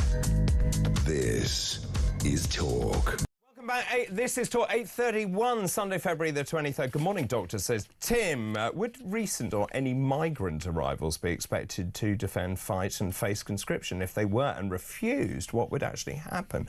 Would this government expect the white working class that they obviously dislike to step up to the plate? Think they've dug themselves a massive hole for themselves on this matter? That's Tim in Portsmouth. This is quite nice. Hi, Lee from Cyprus. Good morning. They should prescribe David's morning show. It puts a smile on my face every weekend. You are kind. Thank you very much. I'm in the middle of our Future Politics panel with Jacob Jervis, who's a Reform UK member, and Jonas Dean, who is a political commentator. Let's talk about this front page story of the Mail here. Come out. It's the thought police. This is two police officers paying a visit to a grandmother simply for criticising Labour politicians on Facebook. Detectives last night were accused of acting like East Germany's feared Stasi secret police for quizzing Helen Jones because she essentially called for the resignation of local councillors embroiled in that WhatsApp scandal exposed by the Mail on Sunday. They conceded, the police, that the 54-year-old had committed no crime. But she says she's effectively been silenced by the officers. She was intimidated by them calling at her door and is too terrified to post on social media again. This is all over about Andrew Gwynn, of course, the MP for Gorton and Denton. He posted these vile messages to Labour colleagues saying one elderly constituent he hoped would die because they didn't vote for the party, and he made this offensive comment on Trigger Me Timber's WhatsApp group after the pensioner sent a letter. I'm deeply nervous that the police are responding to people knocking on their doors over a social media post, aren't you? When crime is rife, they're not actually solving any of those crimes, and this is one of the worst areas for crime. I think that with all that's going on in the world, it's a disgrace that is the front cover of the Daily Mail. Fair point. If you read what actually happened and reframe it to police investigate allegation of harassment, speak to woman for 6 minutes, no further charge, it sounds very reasonable. I would be more worried if the police were, in today's day and age, totally hands-off and didn't pursue those leads. What do you think? I think when we've got thousands of unsolved cases, 1,000 unsolved murder cases across the country, our efforts, and every frontline police officer or service person should, their efforts should be on sorting these murders and unsolved crimes out. I mean, I think we've got far more bigger issues, but I think this is a symptom of Starmer. He wants more control. Is it Starmer though? Because these are independent police forces. But I think it stems from government as well. I think we've become almost scared to allow certain people to have an opinion. And I do think this is all part of control, making people feel intimidated that they can't speak, say what they think, can't speak out. So yeah, I think it's. But even the police, I think I never ever like to criticise the police. I don't like to. But I think they're feeling almost like we've got to be careful themselves, as if we were when we post something, There's truth in that, though, isn't there? I think everyone is very concerned about what you can say these days. I mean, certainly our viewers and listeners say this all the time. They're just deeply worried that what they can say. Yeah, well, look, we've in recent time had the murder of 2 MPs. Yes. We, as a result of this 6 minutes of conversation with this grandma, have had a front-page Daily Mail article about it. We're now talking about it on national TV. They shouldn't have gone. A non-crime hate incident when they've got what I was just looking here, shoplifting surging, 21,890 cases, which just 26% was solved. Come on, priorities, please. I think the point is that it's very, very well intentioned and very important that there is a focus. I think his point is absolutely valid though about the police thinking, well, I've got to do this because it's actually part of our, what we've got to do. Tick box. Yeah, well, I think that's hate crime is up 25% this year. There's obviously some sort of thought that this could lead to an escalation. That it's on Facebook. Of course, I'm sure lots of things. That dark web. I mean, Facebook is as much of a platform for the beginnings of any crime as any other. I think. Look, it's obviously there was a misjudged thought process here that this could be a threat to the council, a threat to the MP, and it was investigated and it was thrown out. It would be a far bigger story if it wasn't addressed and it escalated to something. Okay, let's link it though, if we can, Jacob, to this story, which is in the Telegraph. The government's controversial disinformation team is developing a secretive AI program to trawl through social media looking for concerning posts it deems problematic. Now, if you remember, in COVID, we had the counter-disinformation unit. They looked at people who were in the media, people like me, what we were saying about COVID, whether we were questioning the efficacy of vaccines, whether we were talking about whether people were getting the right information, whether children should be vaccinated and so on. That has been morphed into the National Security Online Information Team, or NSOIT. Essentially, they say that they are using this, and it's important, and I can understand this line of argument, saying that actually it will weed out posts that are going to be inflammatory, or maybe they will be terrorist related. What are your thoughts that the government is could be trawling through your social media posts? I think it's important not to almost look and try and chat and find things. Where it's one of them things. If you search and search and search, you're probably going to find something where someone might have said something controversial now and then. But again, I think this is what we can report things online. If something is an issue, we can contact these platforms or contact the police. So for me, I think it's sad that we're having to do this. But necessary? I don't think so yet, no. I think I'd rather trust people, and if you read something... And you know what? I just think we've got to get a little bit... If you read something you don't like, as long as, again, it's not inciting violence, suck it up.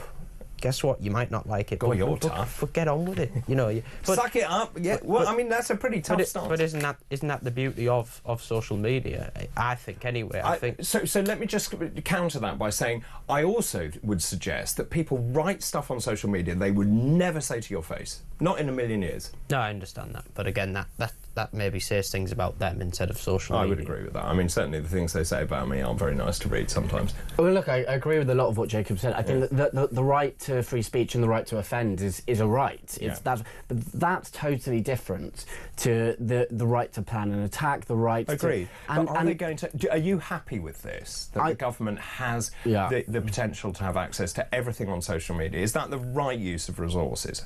I think that as we acclimatise to the modern digital world, there's it's very, very tricky to get the balance right. Agreed. There's always these sort of policy issues of if you allow too much free speech, unprotected, what happens to kids that are exposed to it.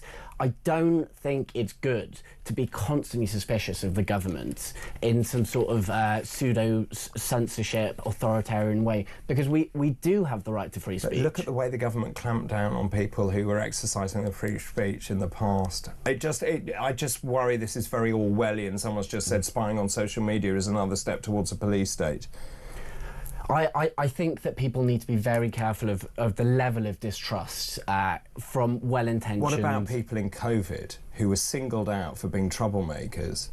I think, look, COVID... Who weren't troublemakers. So I'm not sure which examples you mean, but look, COVID was a national emergency. There was a very particular time. It was a time of... The then Tory government needed to show leadership. But I feel very strongly that I live in a country with free speech, and I don't think it plays well into the whole argument about sort of patriotism, that we are being clamped down on as if it's the 1940s. But I could then cite examples of Alison Pearson, of Molly Kingsley, for example, who essentially were followed because the government or the authorities didn't like what they were saying. I have to go to break for the moment. After the break, we're going to be talking about something that's very pertinent to young people. Do you think that the internet or having internet access is a human right? And this very pressing question I ask myself every single day. What age do you think you should retire at? The time is 8:40. This is Weekend Breakfast.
Across the UK, on DAB+, on your smart speaker, on your smart TV, and on your side. This is Talk. Welcome back. We're just talking about Gen Z, apparently. Gen Z are born between the late 1990s and the early 2010s. Anyway, 3 billion people around the world don't have access to the internet, but new research has discovered that Gen Z views internet access as a human right, with a survey of 2,000 adults showing the majority of those aged between 18 and 28 that constant connectivity is as crucial as having clean running water. Well, look, is it a human right to have internet access? I think it is... Look, it's definitely connected to many of the human rights. It's with internet access, you have access to jobs, access to information, access to expression.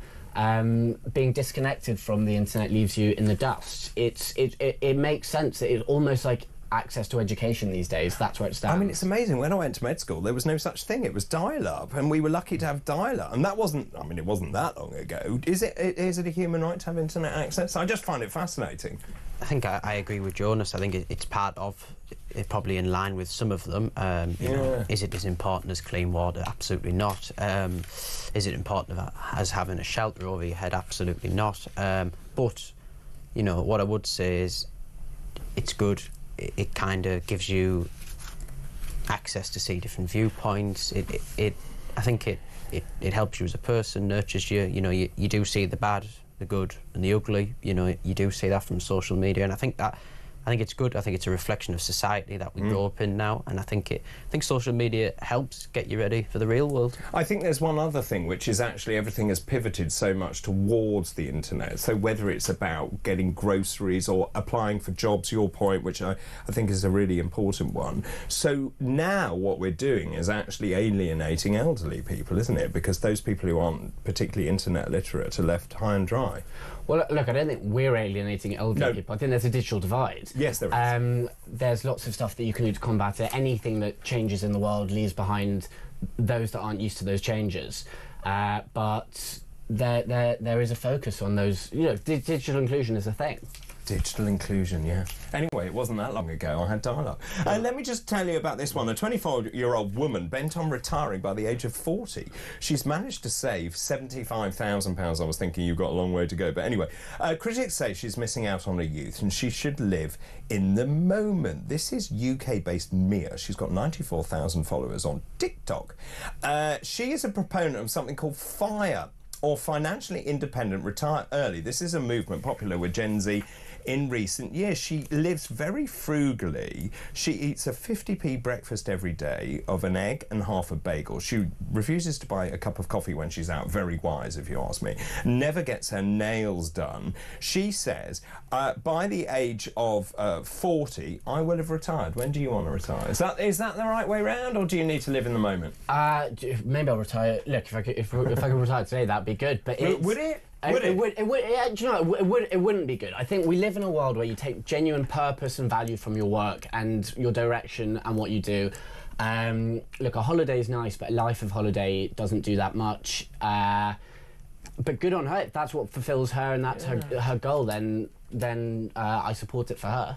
Yeah, I agree with that. What do you think? Yeah, I think on her case, she's obviously planned this out, thought about it. She's made sacrifices to she's be able... She's only 47. Yeah. Oh, 24, sorry, she's only 24. She's made sacrifices to be able to retire early if this can happen. But what I would say is, as a young person now, I'd encourage us to not even think about retiring. You know, you work as hard as you can, get the best job you can, you know, and you know, aim as high as you possibly can, and hopefully retirement will fall into place. Very well said, both of you. Thank you very much indeed. That's Jacob Jervis, he's a Reform UK member, and Jonas Dean, political commentator, and that was today's Future Politics panel.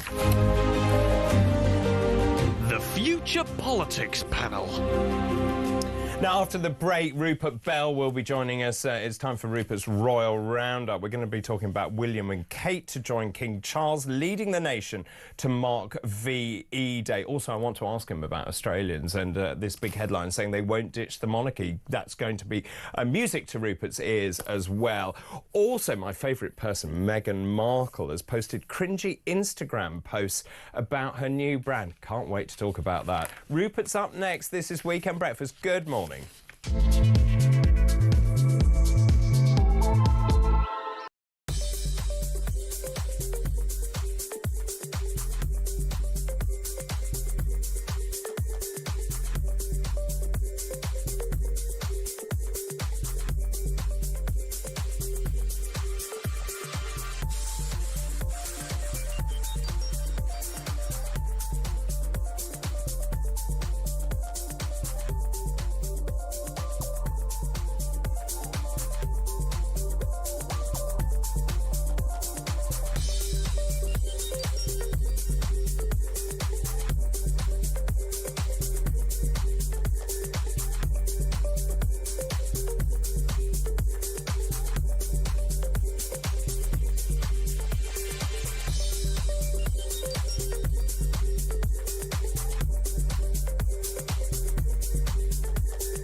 British people, they want to live in a self-governing country. You know, they don't want to be, you know, moved back into the sort of the supranational bureaucracy of the EU. And actually, I think there's a growing number of people who want to leave the European Convention of Human Rights. You know, I think people want to live in a self-governing national democracy.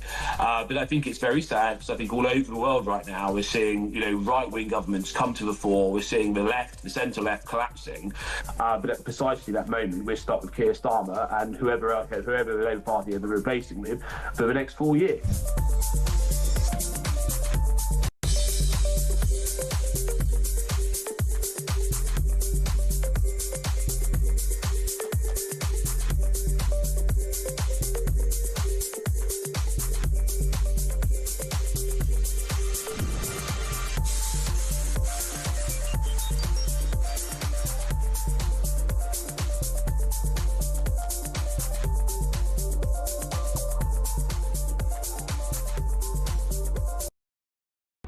Across the UK, on DAB+, on your smart speaker, on your smart TV, and on your side.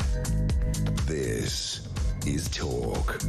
Welcome back. This is Talk 8:49. Hi, David. What you're seeing with police is a result of woke HR and training departments who have employed a large number of like-minded recruits. There is no meritocracy anymore. We're now reaping the consequences. That's Vincent.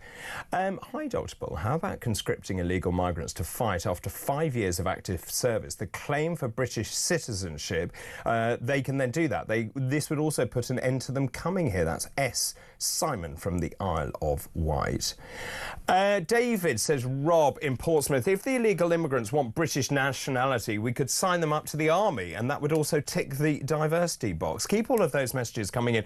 I'm also asking this morning, what do you think the government should prioritise? 0344 499 1000. But now it's time for Rupert's Royal Roundup. Rupert's Royal Roundup. Good morning, Rupert. Morning, David. How are you? Back in your study. Very good, thank you very much. Back in your study, looking replete, Sunday best with your little sweater on. Yes, something like that, yes. Primed and ready to give you the best 5 minutes of your programme. Something like that. Marvellous. Well, I'm all in favour. Now, where do you want to start? Shall we start? This is very interesting, actually. We'll come on to that. But Kate and William to join the King to celebrate VE Day. This was reported earlier on in the week, and there was quite a lot of detail in some of the newspapers, but I know you will know more. Tell us more. Well, obviously, in May the 8th, I think there's planning to be a big service celebrating VE Day from 1945, the end of the Second World War. And I think really they're just putting out that the Princess of Wales will be part of that service and maybe taking part in other events celebrating the victory in the Second World War. And we've seen the Princess of Wales, recently, this last week, I think they've been the family have been sunning themselves on the Caribbean island of Mystique, which is that private, former, very popular place for Princess Margaret, who made it her own back in the day, but they've been there.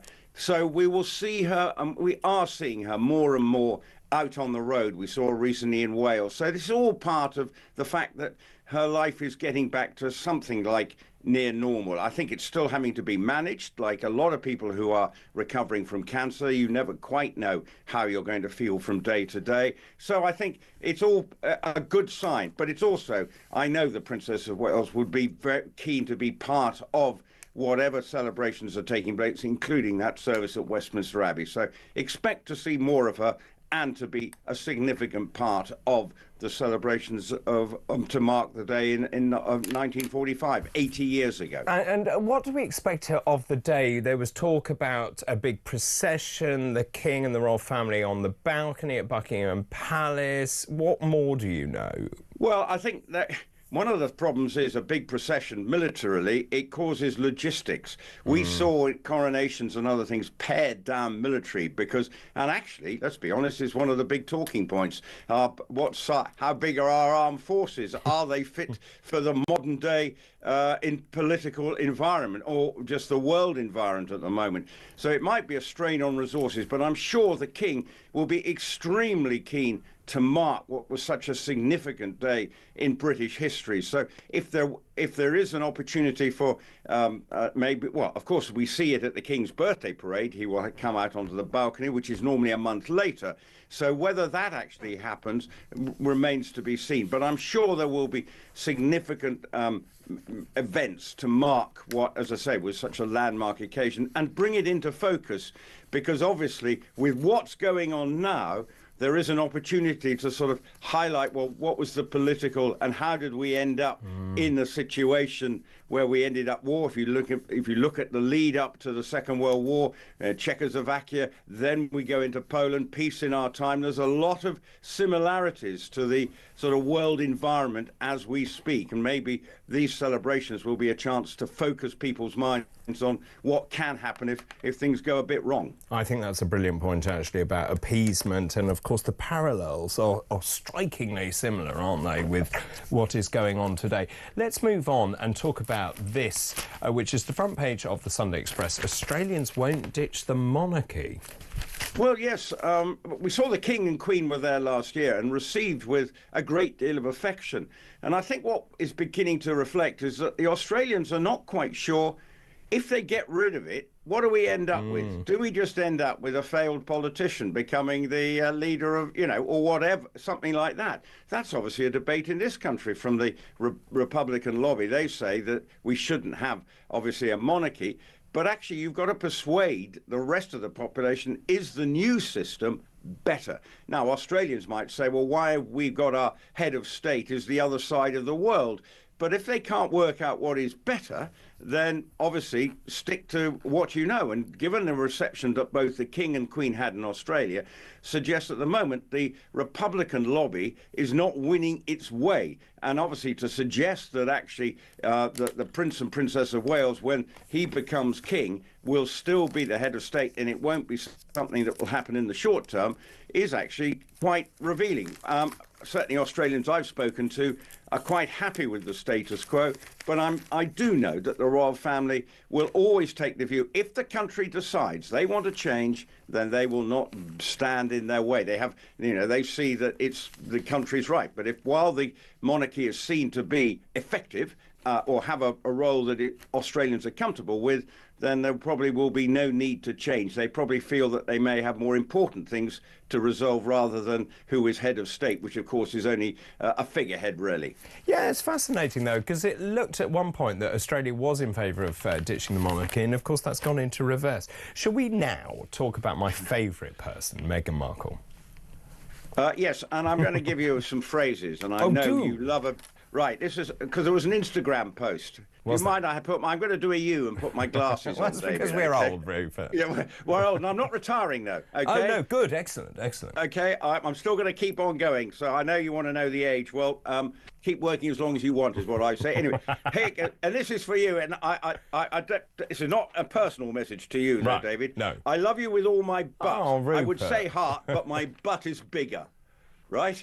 This is a post on, that is what Meghan, if you look at an Instagram post, a lot of people have messages on a kitchen board. Well, she's posted something with various pictures and sort of heartwarming or life-affirming statements, including, what was another one? Stay close to people who feel like sunshine. Right. Okay. Right. This is another one of her odes to life. Not to spoil the ending for you. Everything is going to be okay. These are some of Meghan's mantras on her kitchen board.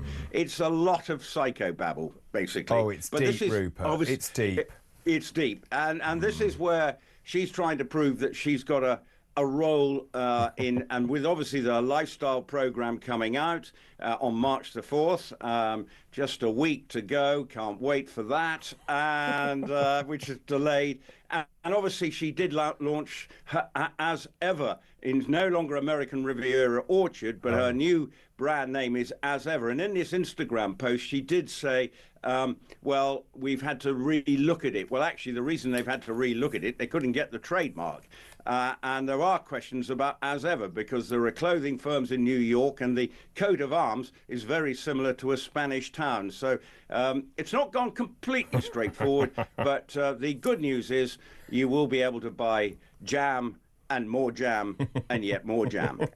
Oh, well, I can't wait. And what amazingly deep comments she has made. Rupert, it's always good to talk to you. Thank you very much indeed. That's Rupert Bell, our royal correspondent there. And, of course, that was Rupert's Royal Roundup. Rupert's Royal Roundup. I love you with my butt. Joanna in Salisbury, good morning, David. I laughed at your item of a youngster having £75,000 and planning to retire at 40. I agree. That's why I said you've got some way to go, haven't you? Also, don't tell Rachel Reeves she'll find a way of getting it. In terms of retirement, well, you've all taken this very seriously. Tim in Southampton, David, there shouldn't be a specific retirement age. You should have the option to retire when you can afford to. You have your entire working life. It will stop in its tracks. David, regarding retirement, this is Fiona in Leeds. We need more opportunities to change careers. Agreed. What jobs are good for active and mobile young people might not be appropriate for an older person, or wants or needs change. We need to provide jobs. They provide more than just money. That's Fiona in Leeds. And very quickly, early retirement is in the hands of the individual. We all know what age we will get the meagre state pension, but planning your finances to aim for retirement age, you want personal responsibility. I was fortunate to retire at 54. Crikey, I only get my state pension this year. Keep all of those messages coming in. We're going to be talking about more behind the scenes in politics after this break with Vincent Moss. Don't go anywhere.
Across the UK, on DAB+, on your smart speaker, on your smart TV, and on your side.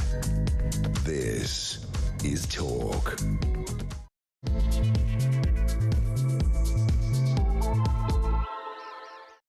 Very Right, good morning to you. Just after 9 o'clock now on Sunday, February the 23rd. I'm David Bull, and this is Weekend Breakfast. If you are just joining us, great news. It's Banana Bread Day today. That's right.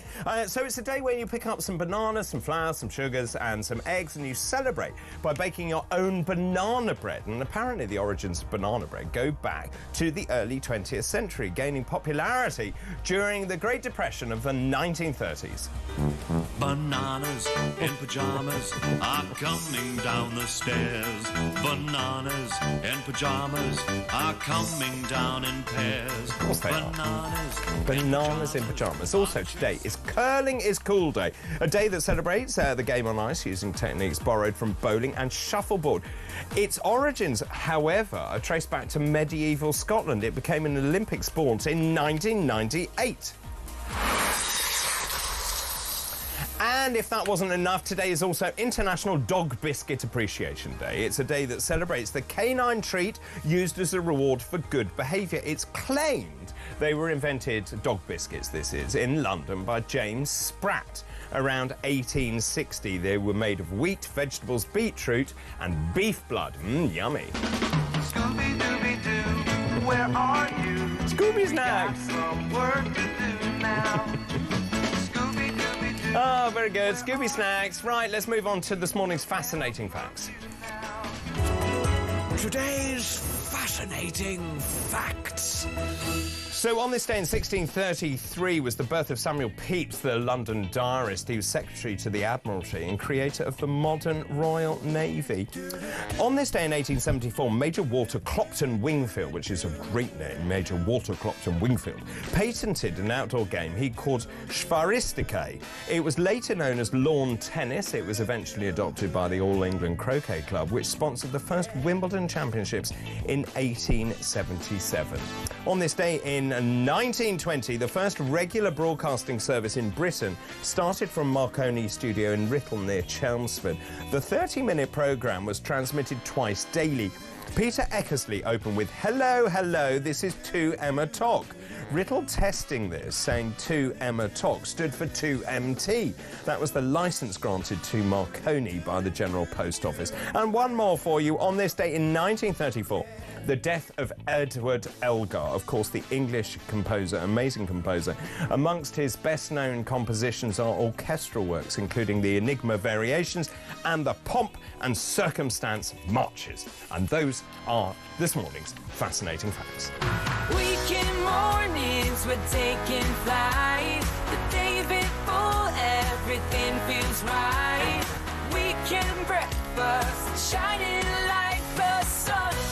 Good morning, 5 minutes past 9, Sunday, February the 23rd. Thanks very much. So many messages coming in this morning. We've been talking about these big stories all morning. The Sunday Times this morning, insecure peace risks more than war. We're talking about Ukraine here. John Healey, the Defence Secretary, saying a US brokered peace that marginalises Kyiv could lead to a temporary and would only lead to a temporary cessation of the conflict. Of course, we've got Macron going over to see Trump tomorrow, Starmer going over on Thursday. The PM actually looking at bolstering our GDP or percentage of GDP spending on defence. It looks like they're going to do it faster. Rachel Reeves has given a nod to this as well. The question is, where does this money come from? Another 6 billion quid for just an uplift of 2.5% or thereabouts. It's actually about 12 billion, so a lot of money. But there again, many of you are saying, well, bin the Chagos Islands, bin net zero, bin all that stuff, and there's the cash is there, and defence of the realm is a priority for the government, or at least it should be. The Observer also this morning, the Prime Minister lays down Ukraine peace demand ahead of Trump talks. The most interesting point about all of this for me is this is probably the most pivotal week of Keir Starmer's premiership. This is when he has to stand up and be a global statesman. Will he get that right? Will Trump listen? And it's a very difficult balancing act for him, because at the same time he doesn't want to alienate Trump, but he also needs to stand up and be counted and not be seen as a poodle or a lapdog to America. And so what Starmer does now, I think, is absolutely vital. Equally, so is what Trump is about to do. And the idea that they want all of these minerals from Ukraine, Zelensky not very happy about that deal. 500 billion quid's worth here, which is the price of that deal. So we'll see how this week plays out. Let's talk about this week, or last week, and the week in politics. Joining me now is Vincent Moss, former political editor at the Sunday Mirror. Good morning. Hi, David. Hello. Really good to talk to you this morning. Should we just start by talking about these big stories? Ukraine, where we are, Starmer, the tightrope, as I was saying. He's got to manage all of this. Trump wants 5% GDP spent on defence. There's no way that we will get to that. There is no doubt in my mind we're in a very precarious position. There's actually a very interesting article as well about the Russian Navy trawling the English Channel, trying to rip up cables, electricity cables, data cables, trying to destabilise Europe. And Putin, I don't know what Trump is actually up to. Is he flattering Putin so that Putin is lulled into a full sense of security and then you do the deal? Or is Trump being even more maverick than that? What's your reading of it? Well, I think, yes, there is an element of flattery because there is a perception that America's real enemy is China. And one of the fears of Trump is that there's an axis, a growing axis, which already exists between Russia and China. And you need to peel Russia away from China. And you do that through flattery, because in the long term, and you think about all the times that Trump mentions China, whether it's going back to COVID and the virus or the threat of Chinese imports and how that's damaging the American market, the long-term existential threat is China. And that's why I think he wants to peel Putin away and do his deal with him. And in terms of that, Starmer's position, as I said, is tricky. How much do you think Trump will listen to what Starmer has to say? Or is Starmer just going there going, oh, yes, of course, we're going to spend more on defence, and here's a letter from the King? Well, very much so, yes, because Starmer's talked about being a bridge between America and Europe. Now, I'm not really sure that works, but as I think you very rightly said, this is an absolutely critical week for Keir Starmer. Probably could define his premiership. Has to go over there, has to appear relevant, has to appear supportive to President Zelensky in Ukraine, but not in a way that will annoy and potentially undermine Trump. He has got two Trump cards, as it were, and I think you've hit upon one of them. One is it looks as though he's going to accelerate the announcement we're all waiting for about our defence spending and moving it from 2.3% to 2.5%, perhaps by 2030, perhaps by 2035, but also setting out that we might even move it to 3% in the future, going several years ahead. Maybe too little, too late, but that's the plan. And the other thing you rightly highlight is he's got this potential bauble of a state invitation to Donald Trump, which we know Donald Trump loved in 2019 when he saw the late Queen. He would love it again. And if he announces that, very hard for Trump to say anything mean about Keir Starmer when he's just been invited to the best dinner party in the world, actually, isn't it? And also, the note from the King saying, come for a state visit, which is, I believe, the only leader to have been afforded that twice in their premiership. Is that enough to stop tariffs being imposed on the United Kingdom? Well, I think potentially, we think we might escape tariffs because our trade deficit and imbalance with the US is pretty even, really, and we're not huge exporters. We're not a China or something like that. So while he talks tough about trade with the big trading parts of the United States, that's not what we are, really. So again, I think there's a hope because we're not the big EU bloc. We finally found a Brexit benefit. I think not being in the EU might help us on this one, and with luck, we might get away with not getting any Trump tariffs. Yes, I love that, Vincent. A Brexit benefit. Well said. Right, let's talk about the week. Who do you think has had a good week in politics?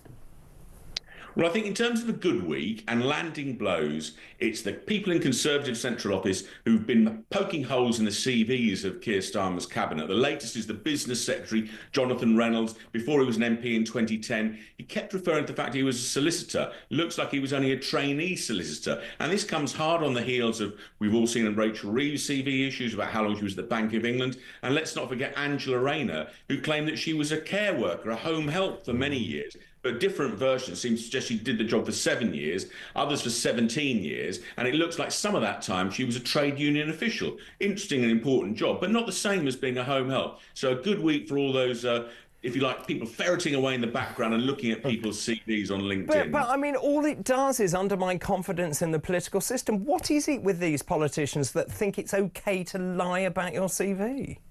I think it's the fact they think they won't get caught. Now, your background, Dave, as a doctor, I think people are checking your credentials. Well, they have, and many people do. And so they should, and so they How should. dare you? In different backgrounds, you don't get as many checks. My background's in journalism, and when I think back to my academic and journalistic qualifications, I'm not sure anybody's ever asked to see them. So I could have made them up. I haven't, for anybody listening, but I haven't made them up. But I think people just think, I can embellish my CV, nobody will mind. What, of course, they should have done before they took office is cleaned up all their public-facing profiles and thought about this. It was always going to happen. I'm amazed they didn't think it through. I totally agree with you. OK, so so CCHQ, or whatever it's called these days, with no money, by the way, and hemorrhaging support, so they've had a good week. That makes a change, doesn't it? Let's move on to someone who you think has had a bad week. Well, I think a bad week, similar territory in a way. Kemi Badenoch, I think she really sort of missed a trick in terms of not coming out quickly enough in support of Ukraine and Zelensky. She was pretty quiet on that. She did eventually say something. And also, the knives are really out for her. I think there's a lot of muttering in Conservative circles still talking about Robert Jenrick or James Cleverly emerging in 18 months or so as a new leader. I know it's hard. She just hasn't made the impact that many Conservatives wanted to see in terms of her leadership in this first few months. Now, when I level that at friends of mine in the Conservative Party, they say, well, no, she's formulating policy and this is a really good idea. We don't want to rush into anything. But to me, all it seems is there's a void being created, a vacuum, and that's been filled with absolutely nothing apart from, as you say, mutterings and noises off saying, well, she's not very good.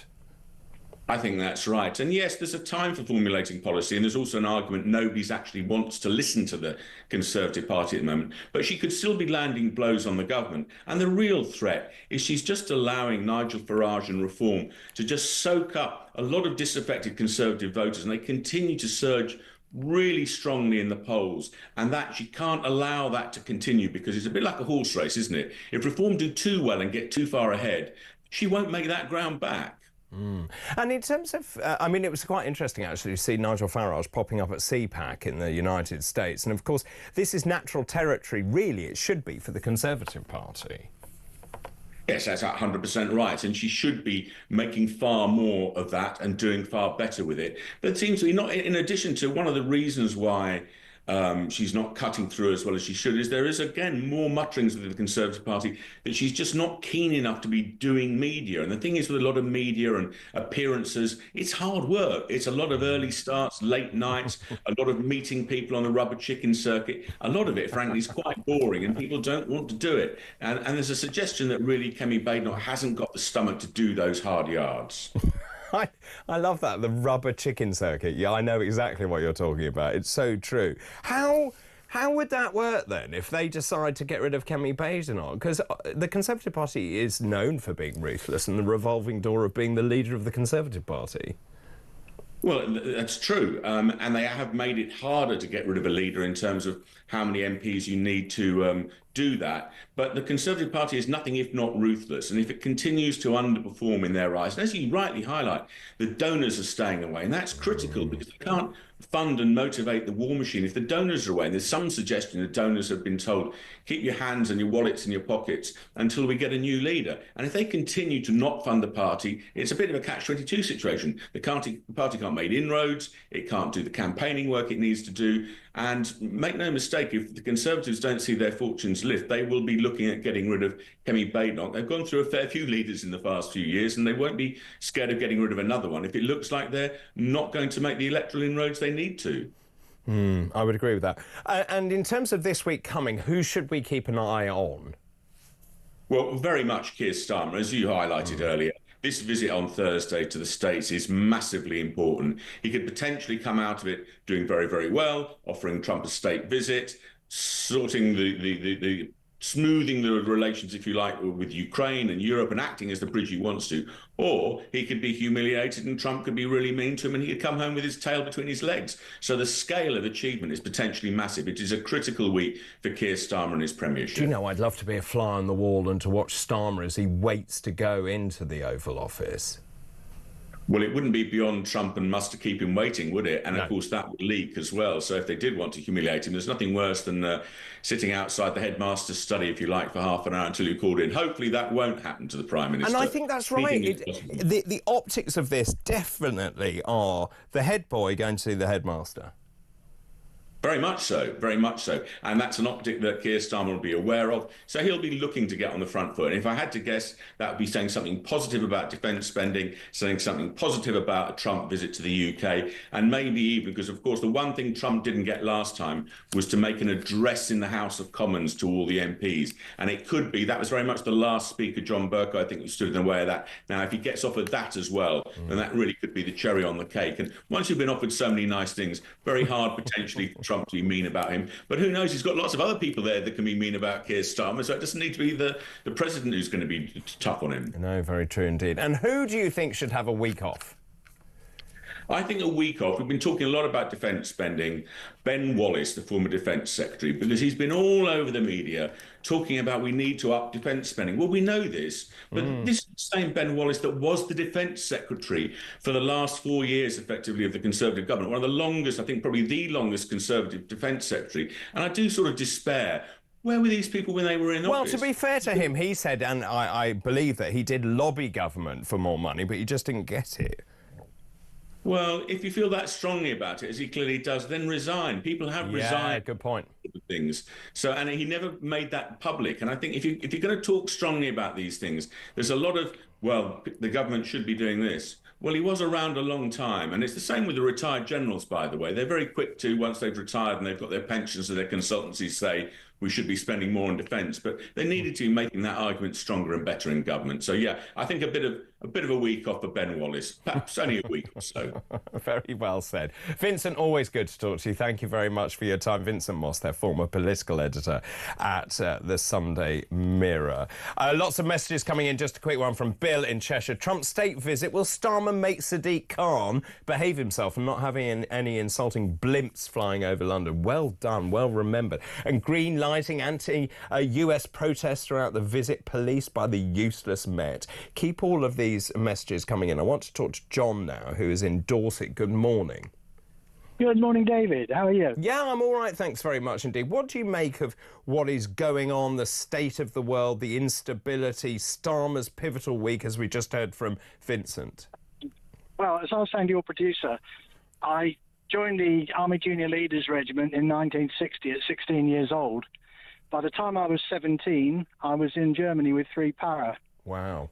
And at the Bay of Pigs episode, we were all briefed by the RSM and the CO that there were 3 Russian armies down the road, and we were part of 4 Armoured Div Tripwire Force. Wow. So a good idea was if we had a good breakfast, because some of them might not be there for dinner.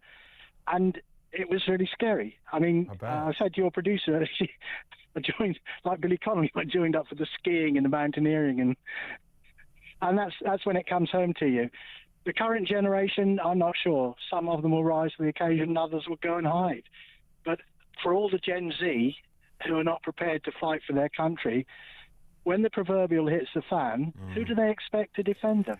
It's interesting, isn't it? And this idea of conscripting 30,000 people into the armed forces, and talking to the Future Politics panel earlier, Jacob pretty categorically said he would willingly fight for the country. Jonas said it depends on really what I'm fighting for. And I made the point to him, you don't have any say in this if you're conscripted. You don't write back and say, here are the terms and conditions.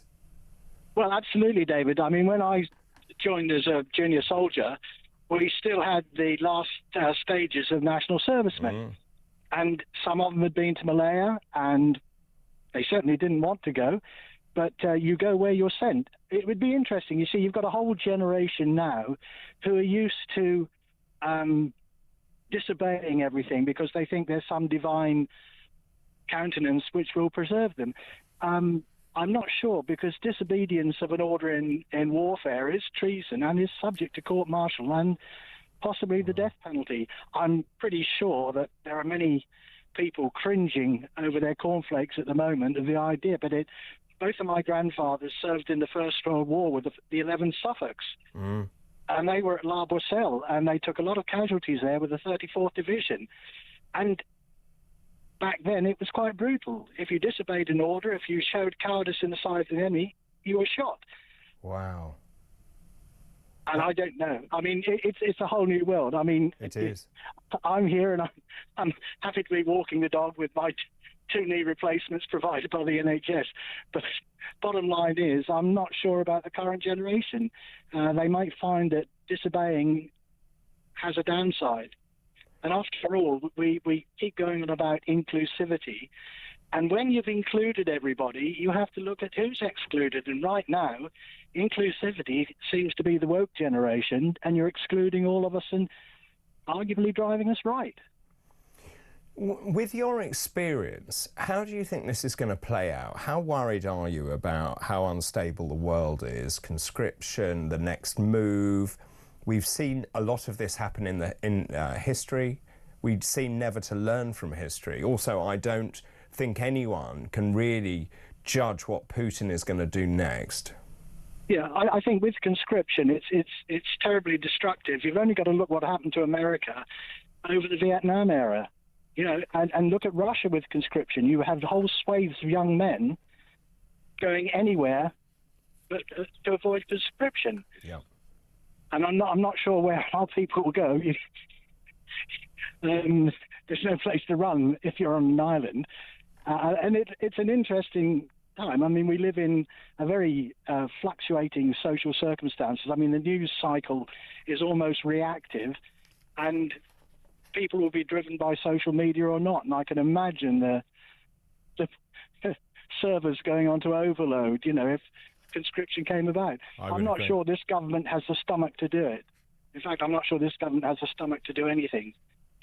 Really good call, John. Thank you very much. Enjoy your walking the dog with your two knees from the NHS. Just to remind you, it's competition time. Here's your chance to win £25,000. It's competition time, and we're giving you a chance to win a whopping £25,000. So what do you need to do to get involved? All you have to do is text the word prize to 83338, or you can enter by post. It's as simple as that. Once again, to get involved, just text the word prize to 83338, or you can enter by post. 18 plus, UK excluding NI. Enter by SMS for £2 plus one standard network charge by 11 p.m. on March the 3rd, 2025. Or send your name, email and contact number to £25,000 cash competition, PO Box 3190, Colchester CO2 8GP, to arrive by 5 p.m. on March the 6th, 2025. This is a News Broadcasting Network promotion. Full terms and conditions at talksport.com.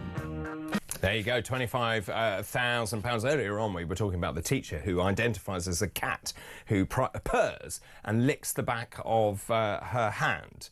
Good morning, David. Great show. If a teacher needs to freshen up in class, does she have to use the cat litter tray in the toilet? The whole thing is unbelievable. The world has gone mad.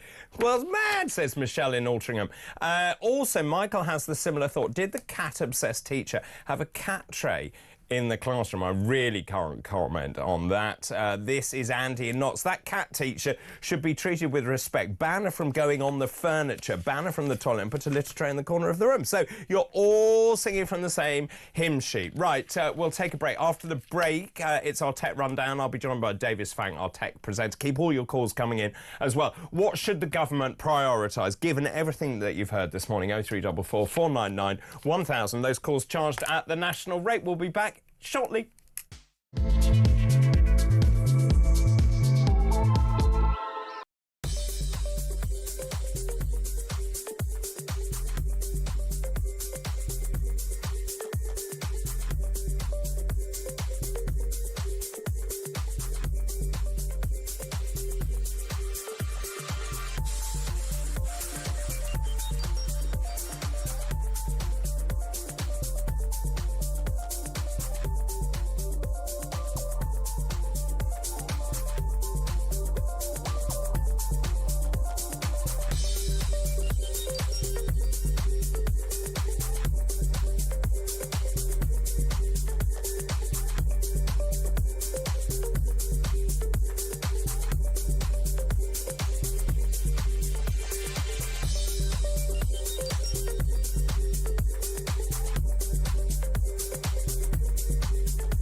So a lot of what Trump's saying is straight up untrue. He's either lying or he doesn't care. And for Musk, as someone I admire, you know, Musk is an impressive businessman in many ways. For him to parrot this is an incredibly stupid thing for him to do, because amongst people who know, it just destroys his credibility. Okay. And if we find out that Trump has some really unhealthy relationships with Putin, with the Kremlin, and there's a lot of evidence that he has, it's gonna end badly for Trump and Musk as well.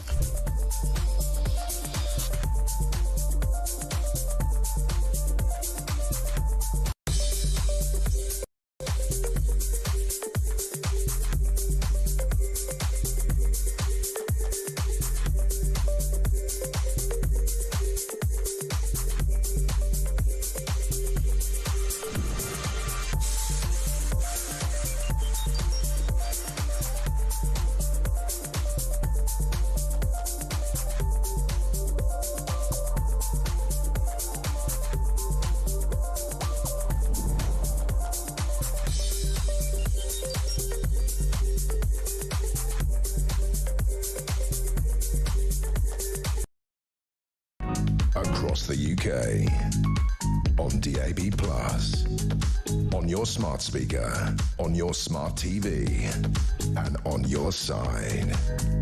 This is Talk. Crikey, it's 9:30 already. Good morning, Dr. David. Fantastic show, thank you. I like Duncan's input over the weekend. Hopefully by the end of 2025, Starmer and his cohorts will be out and Nigel Farage and his capable team will be leading from number 10. Actually, I got some other messages about this. Good morning, David. Sean in Gloucester. Given Starmer's track record and his inability to, ability to make a mess of everything, I'm expecting the special relationship with the United States to end later this week. He is a complete idiot. He is so far out of his depth, even before his ideology is taken into account. Trump won't take the blindest bit of notice of this loser. Keep all of those messages coming in, please. But now it's time for Tech Rundown.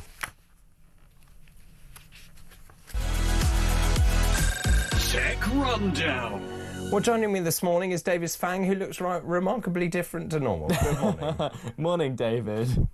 Dare I ask? So apparently there might be a new coronavirus coming around. Right. So we might talk about this gadget a little bit later in the segment as something that you might want to purchase if we're forced to wear masks again. Right, you look gorgeous. You look like a Cyberman, actually. You know Cyberman from Doctor Who? Yeah, I am familiar. Used to be one of my favourite shows. Used to be? What, until it went woke? Yeah, I'm afraid. Genuinely, it did go woke, though, didn't it? Genuinely one of my favourite shows growing up. Literally all of my friends were talking about it. Totally. We'd watch each episode in each other's houses, and then all of a sudden it's barely watchable. I mean, Gadget, I think, is a brilliant actor. I just think the whole direction went completely off, and it became so ridiculous. Actually, I was reading there are rumours that David Tennant is going back to Doctor Who to save it. Yeah, that is a rumour. Obviously, he did appear for a little while quite recently, but like he's gone completely woke as well, hasn't he? He has, yeah. Anyway, we're not here to talk about Doctor Who. I wish we were. Should we talk about this? From AI influencers to Russian disinformation. Obviously, we've got the election going on in Germany, the AfD. Now, this is fascinating to me because, and I know this from Reform's point of view, that the use of social media and targeted advertising is crucial now in gaining votes for elections. And essentially, this story is about how well the AfD has been doing. Yes, well in, via some rather, let's say, weird ways. Yeah, so there's a twist to this, isn't there? Yeah, so the AfD is a bit like Reform, similar political stance, sort of doing similarly well on social media. However, they are leveraging something that I'm not a massive fan of to sort of further their social media reach, and it is using artificial intelligence to create fake influencers and also to create deep fake videos. Yeah. And it's something that's a little bit concerning to me. So we're seeing a lot of content like AI-generated videos where we've got fake German pensioners sort of criticising mainstream parties. That's being circulated around. And we've also got AI influencers, one of which is called Larissa Wagner. She's quite an attractive AI-generated influencer, and she's just there to give support to the party. Her? This isn't her, but like we do have. This is her. This is Larissa. if we So have she's not real? She's not real at all. I think for those of us who are sort of like trained to recognize AI footage, we can tell that it's AI. How can you tell that? But like to most people, like No, hang on including a minute. yourself, How can you tell she's not real? you can sort of see that she's got this glossy sheen to her, and if you look really closely, you know, the hair and the fingers, they're not quite right. But I think the scary thing is that she looks remarkably realistic. And if we were to ask the average person online, yeah, it's sort of a 50-50 between if she's real or not. So she's done these videos where she says, "Hi guys, I'm on my way to the polling stations. I'm daring this time. I'm voting for the AFD." Yeah, it's quite concerning. Like, obviously, we can promote political parties in different ways, but once we've got to the point where we've got AI-generated influencers, and we've also got articles that sort of look like that they're written by reputable, journalists and publications that are being created, it's not brilliant for democracy at large. And this also plays into a Russian disinformation effort, where Russians are creating content with AI as well to spread further discord and information. I mean, she lied. She basically said she interned with the right-wing magazine Compact. Well, she didn't because she's not real, Precisely. for a start. And then she also, her videos espouse far-right narratives like telling Syrian immigrants to pack your bags and go home. When Sky News actually contacted her on her Instagram, she replied, "It's irrelevant who controls me. Influence like me are the future." She's not real. Yeah, and I'm genuinely not sure if it's an AI chatbot that Sky News talked to or if it was a genuine person behind her. It could have gone either way. And although, the party, the AFD, is getting, mainstream support, this does affect its integrity, I believe, because when you've got a party that's creating content that, is not dissimilar to that, of a Russian campaign, it's just, a little bit concerning, I'd say. It's fascinating, and of course the exit polls will be out at 5 o'clock our time today, so it will be very interesting to see how that goes. And of course there'll be a lot of people, if the AFD do very well, screaming about the way that they have used this AI to promote their cause. I have no idea what this next story is. I read it last night. Humane's AI pin is dead. I've no idea.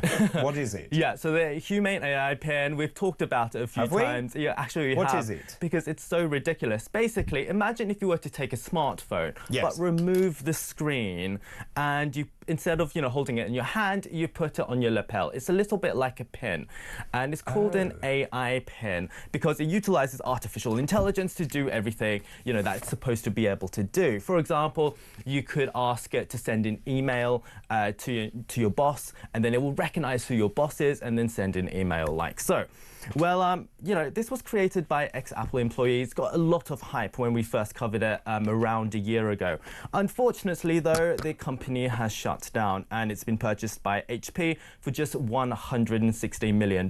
I think it raised close to $200 million from venture capital investors. And I'd say that this is sort of the first example of a hyped AI gadget that's sort of fallen apart. So if it was rubbish, and it was. If it was rubbish, it didn't work. Why did HP buy it? So this is the weird thing. HP is sort of known for its terrible tech acquisitions. If we remember, 15 years ago, they bought Palm, which was an early smartphone maker. My Palm. I loved my Palm as well. They bought it for the operating system. And back then, the idea was that HP would take the WebOS operating system and put it on their printers. And it seems like that HP wants to do the same thing again. They want to take the AI and the Cosmos OS that Humane created and put it on their printers. I mean, like, everything with HP just comes back to printers. Well, that's where they make all their money, isn't it? From the ink. Yeah, and that's where they make all their cash. They actually tried to separate the laptop and PC department like 15 years ago. The printers were that profitable. possible. Wow. Should we talk about this? Norway's 1X. Well, there are two stories here. I read one and then I got sent another one. But basically, these are about these sort of lifelike robots which are going to take over our lives. Yeah, so we've got a lot of robotic stories recently. I think the most interesting one to me is the clone robotics protoclone. This went absolutely viral this week. I don't know if you've seen the clip. I have seen this clip. Yeah, it's kind of terrifying. But it's instead of, you know, a normal robot, which is made of metal and uses motors and actuators and stuff like that, this is a humanoid robot that's designed to mimic the human anatomy. So it uses synthetic muscles and bones instead of sort of traditional metal. And using this, the muscles are sort of powered with fluid. It gives a very realistic human-like movement, and we can see it sort of twitching into life over here. It's got over 1,000 synthetic muscles, 500 sensors, 200 degrees of freedom, and I think that it's a very interesting way that robotics can sort of take from biology and, you know, is utilising that to create better robots. I mean, obviously it's strung up from the ceiling, so it can't be weight-bearing at the moment. Not at the moment. We do expect a lot of progress to happen this year, and the movement with this and the dexterity is a lot better than traditional robots, so it's really, really exciting to see where it'll go. And also what's exciting for me is that they're planning to bring this to the home. So instead of like other robots where we're seeing them being utilised in warehouses and environments like that, this is a robot that's designed to help with home tasks like cooking and cleaning and stuff like that. And doing your laundry. I mean, how exciting would that be? A squishy, sort of like soft robot doing all of your household chores. I don't know. It reminds me of my youth and those sci-fi shows. And then, of course, the robots got cognitive sentience, and then they overtake the human race. I don't know. I mean, there is certainly a role for them, particularly with older people and helping them with domestic chores. So the interesting thing is that all of these humanoids and these companies like Agility, Apptronic and Boston Dynamics and Tesla and Figure and all of these, this is moving very fast now. It definitely is. And I'd say that with the aging population where, you know, there might not be a younger people to support the elderly, robots are becoming more and more important, especially in countries like Japan, I'd say. Yeah, so would I. That AI woman is really, really scary. Davis, thanks for the moment. We'll continue this conversation after the break.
Across the UK, on DAB+, on your smart speaker, on your smart TV, and on your side.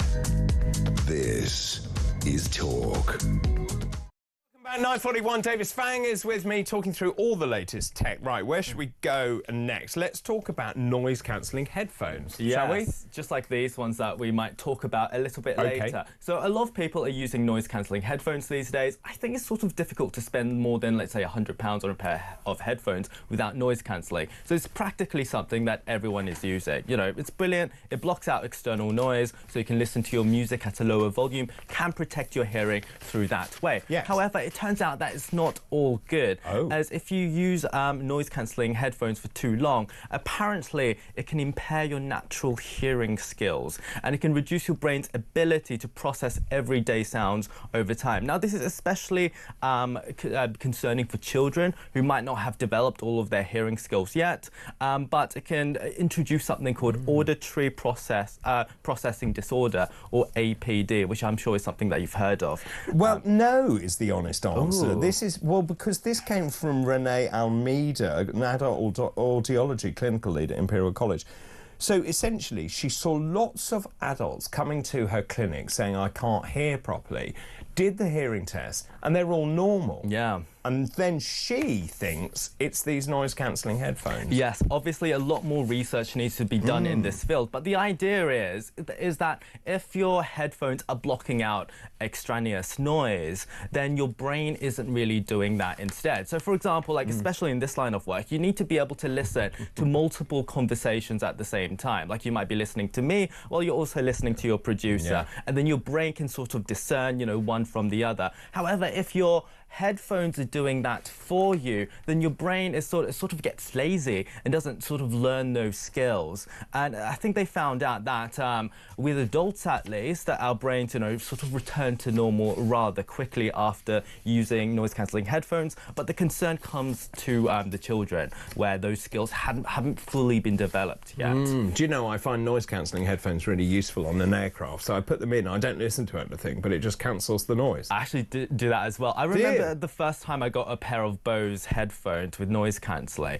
it sort of transformed my because you naturally hear the movie. My flying time. And I think as well, especially with you know, with AirPods and other similar sort of completely wireless noise cancelling earphones, I basically have noise cancelling in all the time, and I feel that that's definitely might be something that's affecting my hearing skills. Yeah, you're definitely not normal. Let's talk about this next, shall we?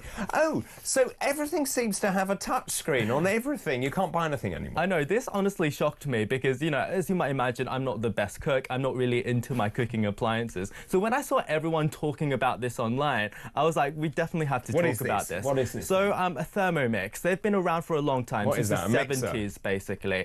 And the idea of a Thermomix is that it does everything for you. It combines a lot of kitchen appliances into the same thing. So, you know, it can chop, it can knead, it can blend, emulsify, stuff like that. And this is the latest version. Isn't this just a mixing thing? Well, it does a lot of things, but as we can see, the controversial thing is that it basically looks like it's got an iPad attached to it. So it's basically a mixer with an iPad on it. And it definitely doesn't come cheap. This new one, which is called the TM7, costs £1,349, and this sort of comes back to the HP printer thing.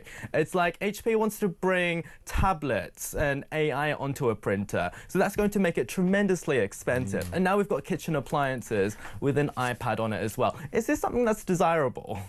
Like, I don't know. I mean, does it talk you through how to do whatever you're doing? Yeah, actually it does. So I feel like that's where it comes in. It's sort of like you can download recipes and it can guide you through all of the steps. But, you know, when the time comes to replace it, you're going to have to pay another £1,300. Well, Duncan and I were talking about this. We've all got all these gadgets sitting in the kitchen. There's no room to put anything, and there are not enough sockets for any of this. No, there definitely isn't. No. So I feel like, I don't know, maybe the tech should be separated from the cooking appliance. Like, what's wrong with having an iPad on the side? Or just get a mixer. Or that. They're about 20 quid, if that. And then, your gadget of the week. Yeah, so unfortunately, the news this week is that there might be a new coronavirus from China that's coming about, that's descended from bats, that is transmissible to human beings. And, you know, if the government ever decides that, you know, it's mandatory to wear a face mask again, fingers crossed that doesn't happen. I'd say that, you know, those N95 masks especially, they were suffocating, very, very difficult, but it was mandatory, so, you know, you had to wear a mask. However, Dyson in 2023, which was 2 years ago, introduced these headphones. They're not just ordinary headphones, they're called the Zone, and, you know, you put this little shield thing in front of you, and then it automatically starts to filter the air. So basically, it blows filtered air to your face, and I think it's absolutely ridiculous. But the thing is, the interesting thing is that when these came out just 2 years ago, it was £750. $750. But now that you know, the COVID scare is over, now that nobody really wants, you know, a face mask anymore, prices have come down to around £150 online. And I think that if you can find it for that sort of price, it is an absolutely amazing deal. You can sort of ignore the face, the air purifier section, and just use the headphones, and they sound really, really good. So that's my Gadget. You look nice in that. Thank you. I think you would as well. I don't think I would.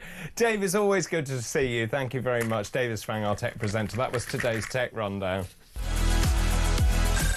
Tech Rundown. Right, we'll go to a break. After the break, I've got lots of people queuing up to speak to me. Also, lots of messages coming in as well. We'll do all of that in the final part of Weekend Breakfast after this break.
So a lot of what Trump's saying is straight up untrue. He's either lying or he doesn't care. And for Musk, as someone I admire, you know, Musk is an impressive businessman in many ways.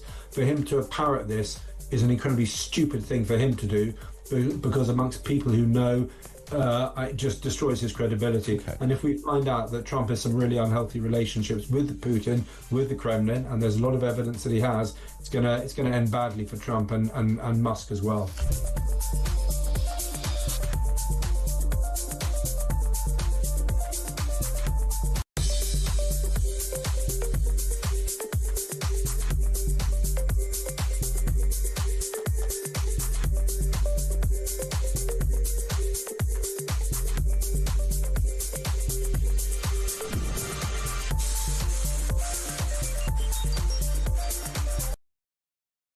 Across the UK, on DAB+, on your smart speaker, on your smart TV, and on your side.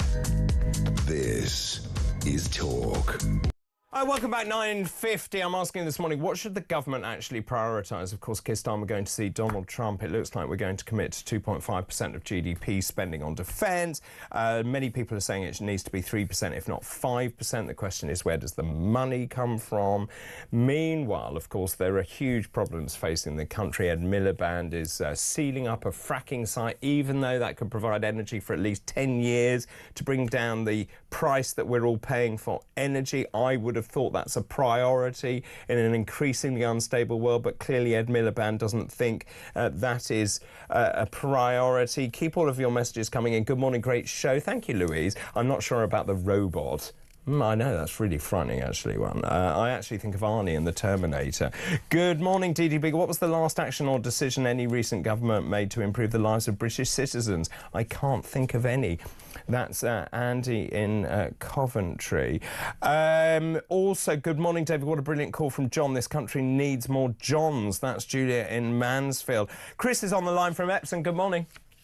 Morning, David. Morning. I love David's tech roundup with you. I'll tell him.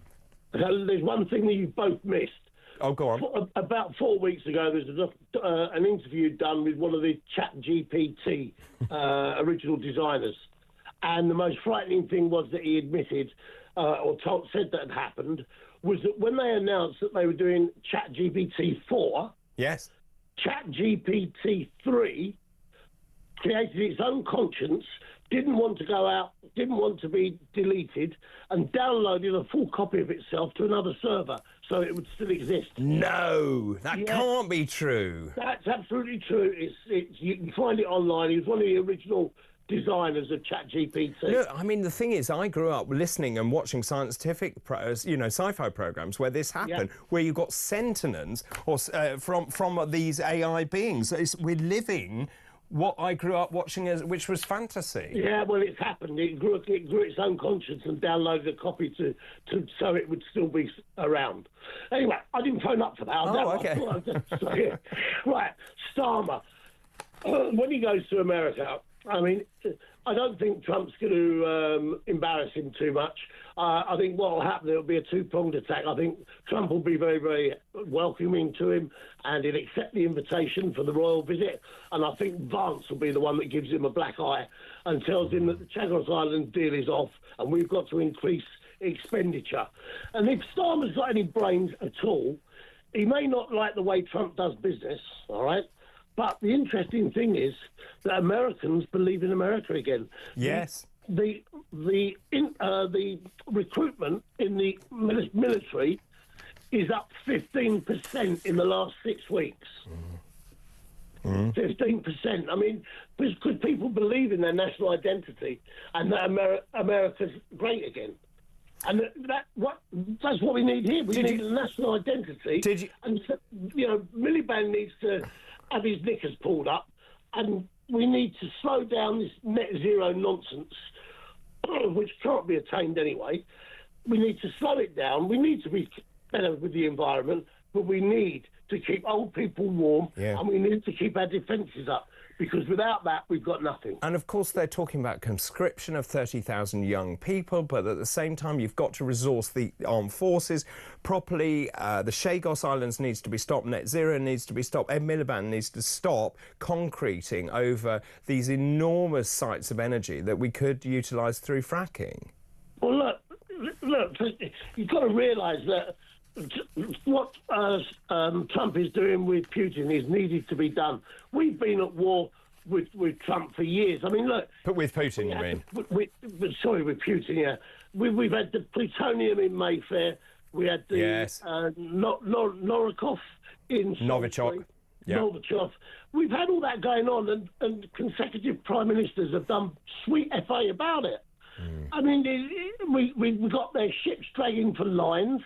I mean, what more other than him dropping a bomb on central London, what more do you need to know that we are basically somewhere between a Cold War and a hot war with Russia?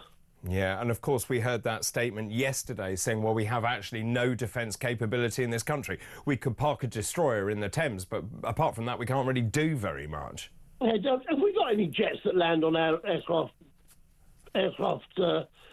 Well, they want to mothball the aircraft carriers anyway, so there's no point having any jets anyway. The country has been, and it's not all down to Starmer, but he's in the top job now and he's got to fix it. We had 14 years of wet Liberals parading themselves as Conservatives. They've done more damage to this country than I care to think about. But it's no good just looking back at what they've done. Starmer's got to grip the nettle and get on with it. Chris, really good to talk to you. As always, Chris and Epsom there. Serge is in Buckinghamshire. Good morning. Good morning. Good morning. I'd like to talk about something that was came up a few days ago. Yes. And this is the Fort Dunlop Centre in Birmingham. Oh, this is the halal meat which we talked about yesterday. Yes, yes. Now, I am a Sikh man. Yes. Now, I do not have any problem with anybody practicing their own religion or their the rules or regulations regarding their religion. Agreed. But now, Fort Dunlop is a public place. To say that the whole of it is halal, you are excluding so many people from visiting that place. We as Sikhs, I know some Sikhs do eat halal meat, but they are that we are really forbidden to do that. So although I don't want to go and eat... I didn't know that. That's interesting. Yeah. Although I might visit a place and not have a meal, but it would be lovely to have the option. Yes. And also not have halal meat forced on me. Now, most people don't know this, but Kentucky Fried Chicken around the UK have succumbed to this. McDonald's don't succumb to this. That's interesting. And of course, they say it's a commercial decision, but of course they've taken pork off the menu. They've also taken alcohol off the menu as well. You know, what happened to choice? Also, as I said yesterday, this is not a predominantly Muslim country. It's a predominantly Christian country still, just about. Listen, my friend, my parents were, my grandfather fought in the Second World War.